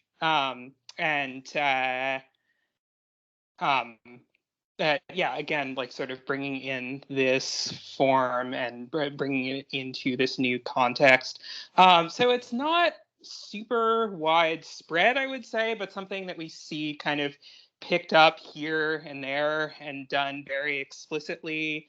And in recent years, I would say more and more. And I thought like picking up of Western influences, especially like what we do see in Pig, the combination of horror and the musical, the films of Reza Atran, which are not quite getting as much international circulation, I would say, as something like Pig.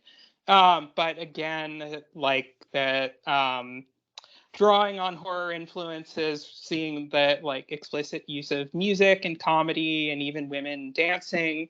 So I wouldn't say it's like sort of an across the board thing that like everybody is doing this. But over the last, I don't know, 15 to 20 years, something that's become more common. And I guess in terms of the sort of overall view of globalization of Iranian cinema, shall we say, or imported influence on Iranian cinema, a real contrast with the focus on neorealism of the late Iranian cinema of the late 80s and early 90s, and that likewise was a kind of like gateway for international consumption of Iranian cinema, that people saw these films that were heavily influenced by neorealism and had sort of an entry into something that otherwise might have seemed more foreign.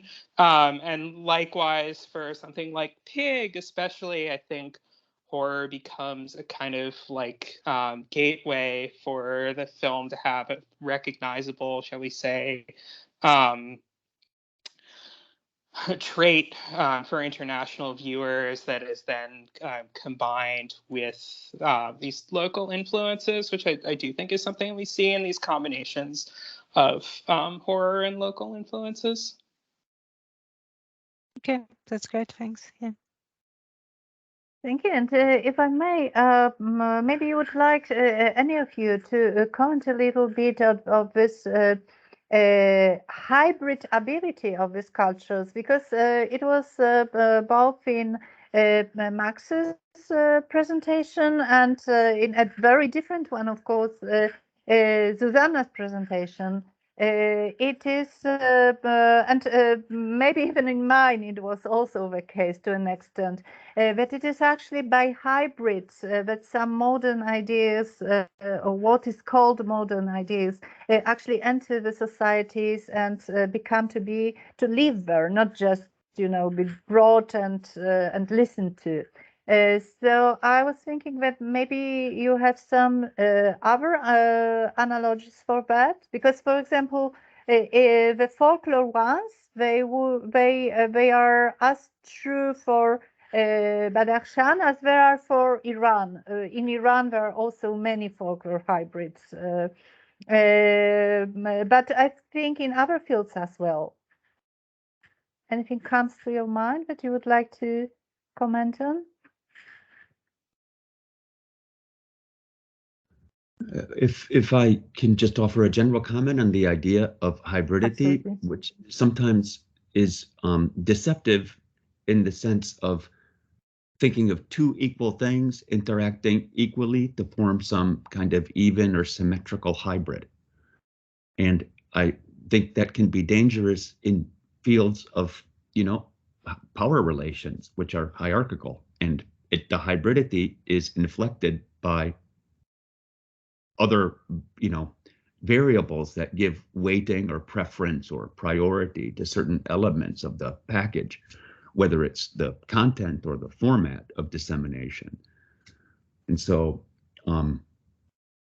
in general, then we can explore the unevenness of the hybridity in various locations, Yes, absolutely. Thank you very much, Mahmoud, for this for pointing this out. It's a very important thing to say. Yes, absolutely. And can you think of any important examples from your field, maybe, to give us a sense of this? How it's it has to do with this power structure? Yes, for example.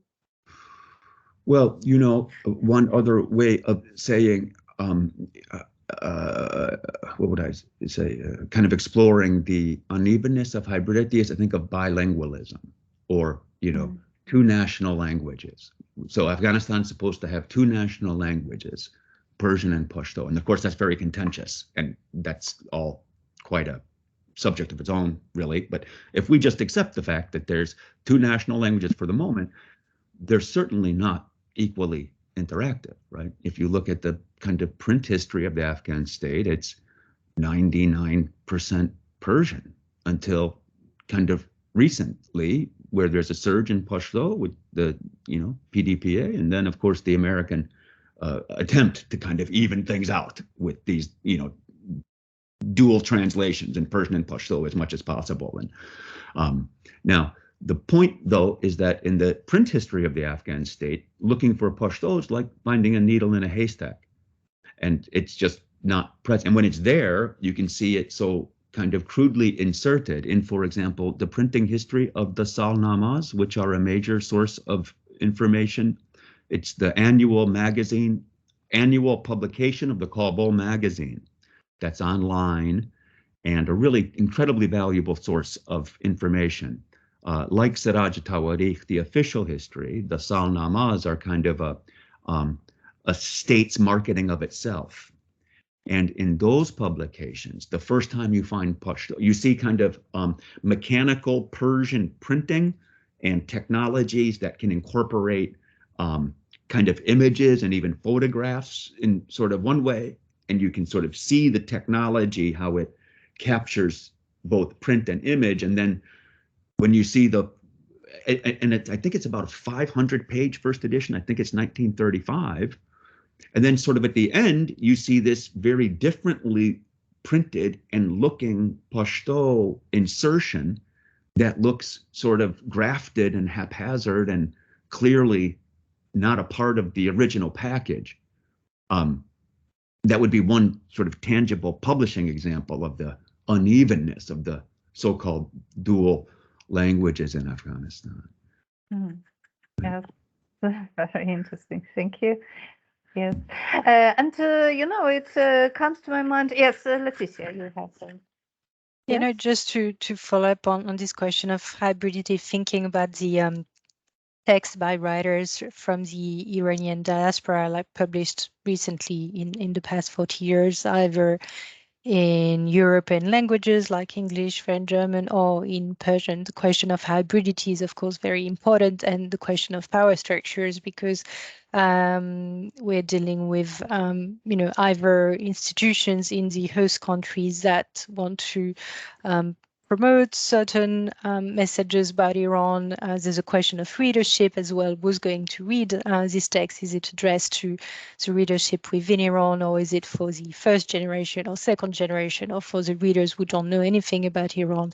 And the texts are about explaining Iran to foreigners. So this question of hybridity is very contentious. I agree with Shah Mahmoud, and it comes to play in many examples when we look at the text from the diaspora and all the political entanglements they get into.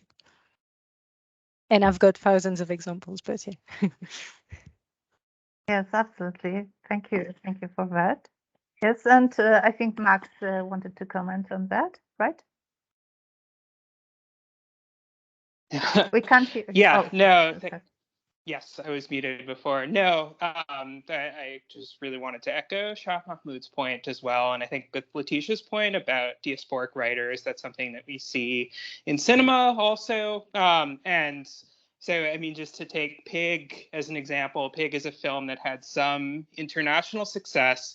But in terms of horror, it's two films that were made by diasporic filmmakers that were in Persian, and had some connections to Iranian culture, and definitely made kind of link themselves to Persian culture very strongly, but were made from the diaspora and were perhaps more accessible to international audiences than something like Pig and something like the films that I was discussing earlier. And so I think that's an example of that kind of unevenness, that there's a hybridity, that we see cultures interacting, but they're not going to be received in the same way necessarily. So I think that the disparity, shall we say, between local productions and diasporic productions is something that is prevalent in cinema as well. Yes, thank you. Yes, a very good example of that. Yes, thank you very much. I can see that Professor Krasnowolska still has her hand up, or is it the previous one, the previous question? No, my hand is down. Oh, okay. So it's no, the but well, if I can, use this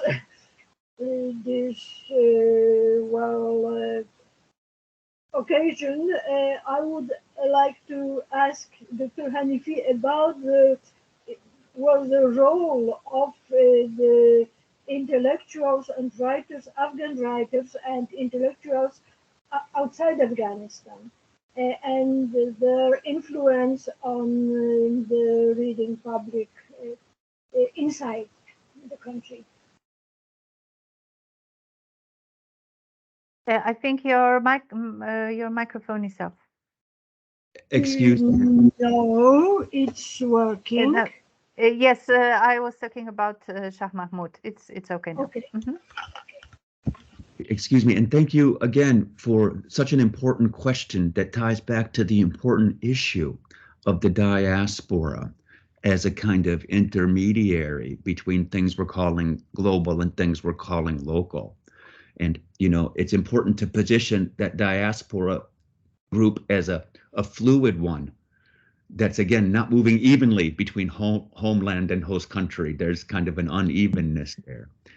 And when those movements come and what they're all about, it's really critical. And this all speaks really, I think, to it's not that the external world or, you know, an imperial language relates to the internal world or a local language. It's the mechanism of the interaction and the context and what's the content of the interaction.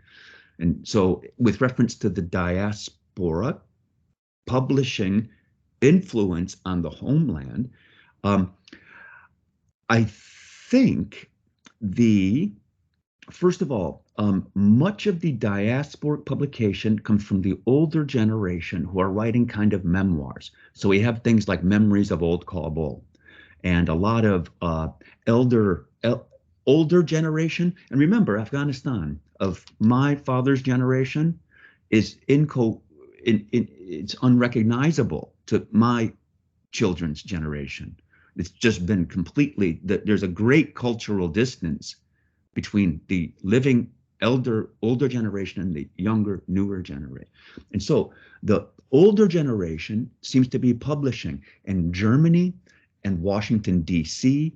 and California are major diasporic nodes of these kind of elder statesman memoirs, and not even elder statesmen, just, you know, senior Afghans who grew up there, kind of remembering old Kabul, as it were, before it became a city of 5 million people. Now, I think that because of the familiarity of that generation with print publications, not digital publications, those publications appear in print through local presses like Speedy Press in Washington, D.C., who will publish kind of memoirs, and those publications then get circulated.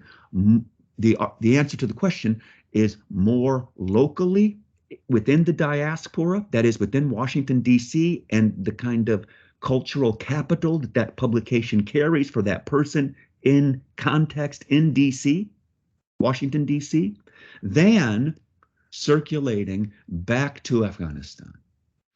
So I think what we have in this case is an older generation who prefers a print medium and the kind of cultural capital of print that distinguishes the impact from, let's say, Afghan kids in Germany doing diasporic blogging that can get back to Afghanistan in a much more tangible manner. So to answer the question, I think we need to talk about who is doing the publishing and what is the publication about to really understand the dynamics of the diaspora's publishing, translation influence on the homeland. Again, just such a fantastic question. Thank you. Yeah. Yes, and thank you for a fantastic answer, Shah Mahmoud, because you gave us another perspective. It was great. Yes, I think you inspired Leticia. Yeah, Right? just because we're on the topic of diasporic Afghans, I think it's important to mention the cultural production of Afghans in Iran. And there's, of course, there's been great work on that. I can think of Zuzanna Olszewska's book, Dore Dari, and her great work on Afghan poets in Iran. I've attended one of her presentations recently, and she was saying that the group of Afghan poets, which she studied in Mashhad sometimes in the 2000s, had left Iran since and were sort of spread around the world in Sweden, in the UK, and so on. And they were they had sort of moved from print to digital, and this sort of way moving in very different networks. So there was this time when cultural production by Afghans in Iran was coalesced around certain institutions. It seems to be moving into something different, but I'm not the expert on the topic, but I think it's important to keep this connection in mind, because it's very important to the evolution of the Iranian literary field today as well. We can see more Afghan writers who have been living in Iran for decades, all of their lives, being published by prestigious publishers. It wasn't the case some decades ago. They get some recognition, which they wouldn't have had some time ago. So it's important to see that evolving. I apologize. If I can just add one follow-up comment about that historically. As it turns out, I was just at a conference at Princeton over the weekend on the poet Beydil. Beydil is a 17th century kind of Indian, a Persian poet writing in India, who is known for the Indian style of Persian poetry, okay? And the kind of question becomes how what is perceived as a very localized Indian style of Persian poetry circulates outside of India into the rest of the Persianate world, including Afghanistan, which has its own national pressures and nationalism agenda, different from Iran, and how this sort of sense that there is a corrupt kind of Persian and a pure kind of Persian in this kind of domain historically, again, just give just a deeper resonance to the issues that you were alluding to in your commentary. It's all Yeah, good. no, it's a great follow-up, the Sab Candy, and I mean it's being revived, and we're hearing more about its value, but for a very long time it was very much denigrated. Yeah. Thank you very much. And I think we have a question from Dr. Rahimi Moqaddam. Mahmoud, would you like to? Yes, thanks, ask it? Karolina.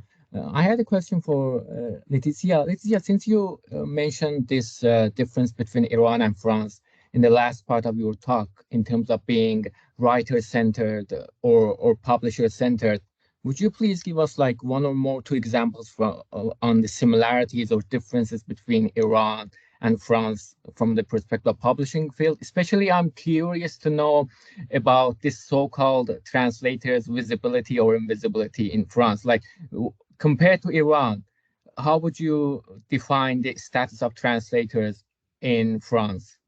Thank you.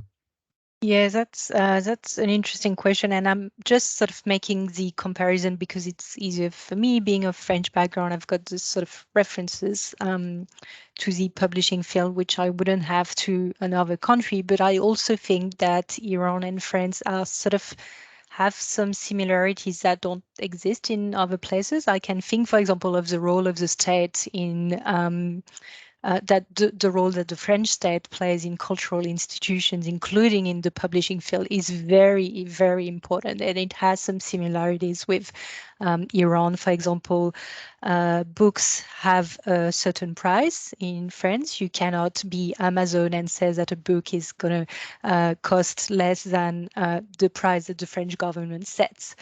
So it's very... it has some similarities with the state-driven market in Iran. Of course, not all of it. The question of the translators' visibility is very important when we look at Iran. I mean, all of us know that the status and the prestige that translators have in Iran and in Persianate cultures in general, in modern and contemporary times, is very different from the status of publishers in most Western countries.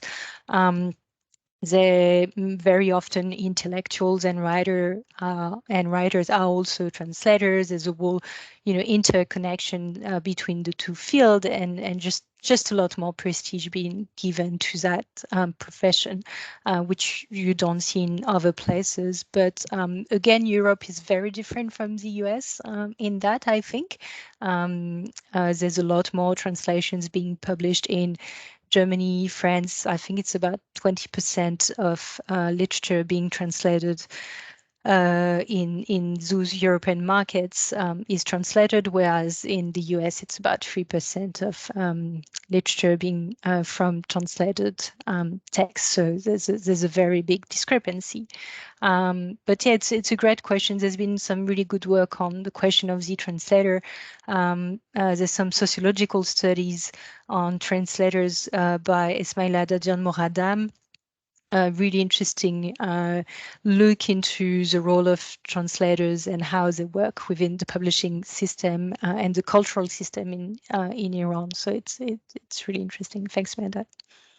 No worries. Thank you.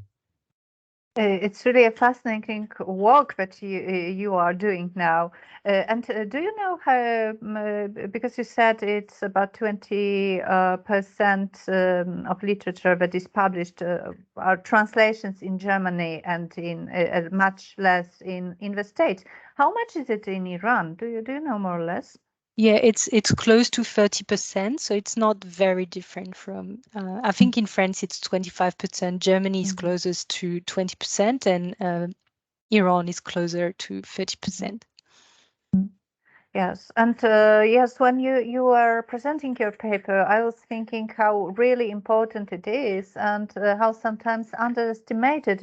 How this publishing industry works, because, for example, it is quite naturally that we compare with our own field, our own experience, our country, and in Poland, once something is translated, this translation stays because no one will publish another translation for like decades. So if something was poorly translated, it's really like such a bad luck, because for many years you will not be able to read, even if it's available, even if it has actually been translated again, no one would publish. So really getting to see all those translations in Iran and this very rich market is like wow for a person from here. But again, you pointed at this very important thing, that they publish and they love books, but they don't really read them. It's yes, it was really fascinating for me to listen to them. I mean, it is, maybe it might be obvious, but it's not something that we at least I actually thought about before. So thank you very much for that. Yes, and maybe if you don't mind, Zuzanna, would you tell us something about as you like it, or either translations in Tajikistan, or if you prefer and feel more comfortable with that, maybe the role of diaspora in transmission, in this cultural transmission in Tajikistan? So it's not my field, and if we does your question concern literature? Because it might. I mean, comment on it as you like it. I don't want you to be forced to speak about something that doesn't really interest you. Yes, of course. All right. So first of all, I must say that Pamiri languages are still unwritten in Tajikistan. There is an official script, but people don't use it. And the language policy of Tajikistan is very restricted. They cannot, for example, teach Shugni language or other Pamiri languages. And the situation is different in Afghanistan, as far as I know, because I have even one textbook from Afghanistan, textbook of Shugni language. So as far as I know, the best channel for even for publishing poetry, because obviously people write in Pamiri languages according to their own will. So there are many poets in Badakhshan and also in Russia, and they publish in the internet. There are so many fan pages or groups like Pamiri poets and poetry and so on. And so let's say the market is flourishing. But I cannot really say much about the exchange between diaspora, I mean, cultural exchange between diaspora and Pamiris living in their homeland. I was in touch with the organization, like non-governmental organization of Pamiris living in Moscow, that don't really, I mean, this organization activates the small part of migrants living in Moscow. So as far as I know, they have different political view than Pamiris living in Badakhshan, and there is no really strong connection between them. Yeah, and they are not much involved in cultural activities, more like support, economic support, helping in finding jobs, etc. But the poet that you mentioned, if I'm not wrong, he lives in Moscow? Yes, and I strongly recommend you the documentary about him. The title is in Russia, Pisni Abdullah. It's available in Vimeo, but you need to contact the director for password. So this man is quite famous in Russia, not only among Pamiris, but he also won one of the art competition. And actually his work is very interesting because he also works in Russian theater, and he also produces music with Russian artists. So he translates his works into Russian and performs it with Russian artists. And this is also available on YouTube. But is he also well known in Tajikistan? Do people watch him? Yes, not sure if people watch him. He's well known, I think, because he was involved in art activities when he lived in Tajikistan. There are not so many Pamiris that graduate from art academia. Yeah, so he was quite famous. Yeah. Okay, thank you. Okay, and we still have some time. Of course, I can ask my not very inspiring questions, but yes, great, Leticia. Yes, please ask yours.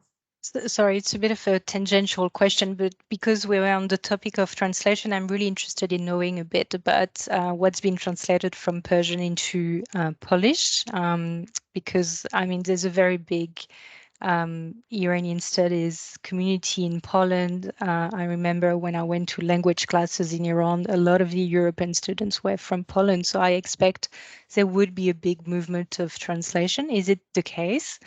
Can you tell us a bit about what's happening in that field?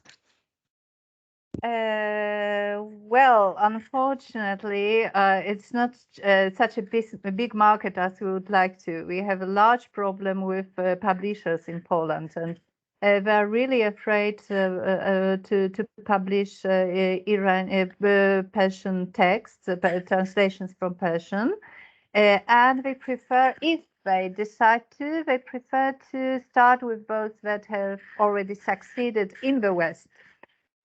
So, for example, some pieces of Iranian literature are translated not really from Persian, like, for example, this Iranian love story was translated and quite successful, I think.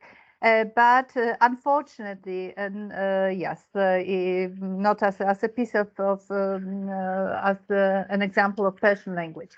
Actually, in last year, the most successful author was Shahnuz Porsipur, and two of her books were translated, one by Professor Anna Krasnowolska, who will, as I see, comment on this soon, Tuba and the Meaning of Night, Tubowa Manuel Shah, and also her Zanon Bedune Mardon, Women Without Men, was also translated into Polish. There are some, some like Hetoyat, for example, his Bufekur was translated, but years ago. Many Persian poems were translated, but in recent years, not really in one place, unless you are speaking about classical literature, which yes, last year, the end of last year, the first book of Masnavi was published, and there's a full translation of Shahnameh into Polish, and the first volume of that was also edited by Professor Krasnowolska and published, and the other hopefully will follow. And yes, and poems were maybe more lucky with translation. Some short stories also, but not so many. Professor Krasnowolska, you would probably add more to expertise to this.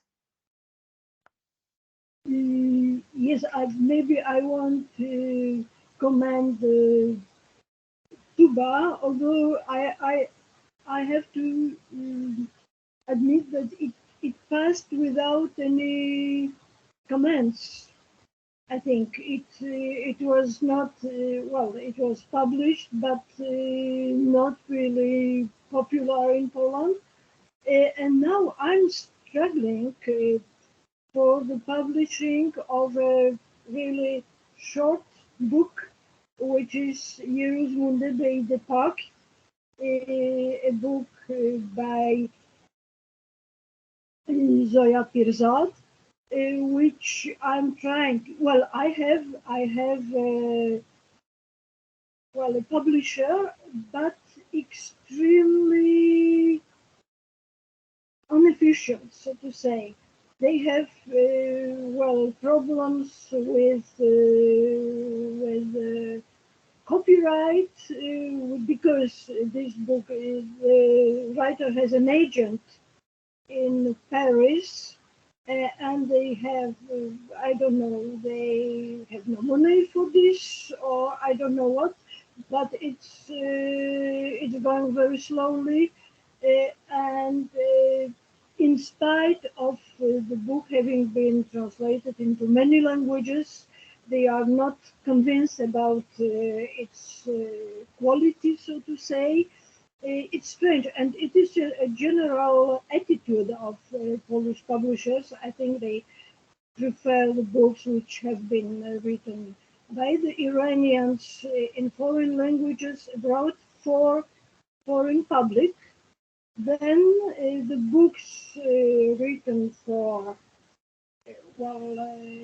for inside Iran or in diaspora, but in Persian, which are always approached with some sort of well, distrust, so to say, and I think it needs some.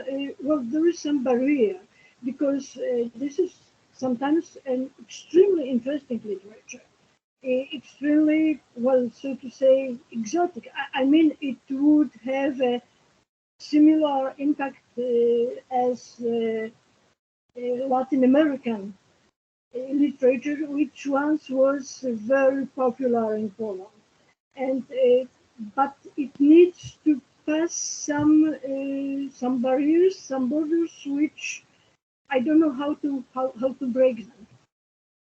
So I am also, well, I hope some young our students, our colleagues would try to do it. I'm doing my best, and I hope once we will be able to reach some results, to attain some results.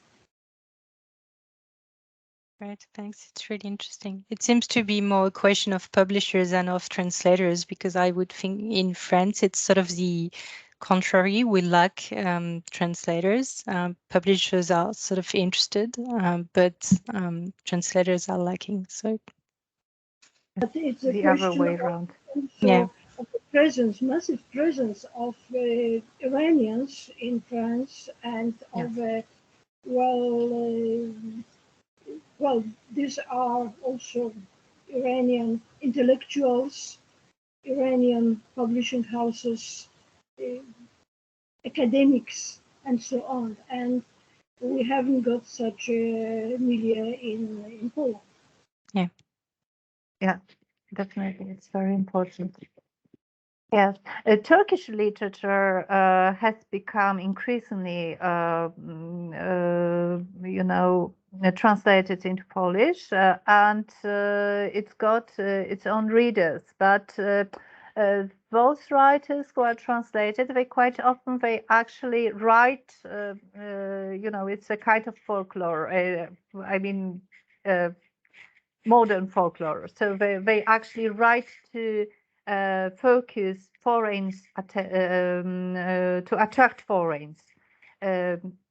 Maybe this, I keep thinking that this modern Iranian literature is just way more complicated and more of a challenge for a reader also. So maybe that's why the publishers are reluctant to publish it. Yeah. Thank you. Thank you for that question. Do we have any more questions, comments? If not, thank you so very, very much for attending today and for presenting your papers and pointing at such interesting things during the discussion. I hope we'll all meet again in 2 months on 28th of November for our next session. So thank you very much and have a nice day. Bye. Thanks Thank for having you. us. Thanks so much, Karolina. Thanks. Bye, everyone. Bye.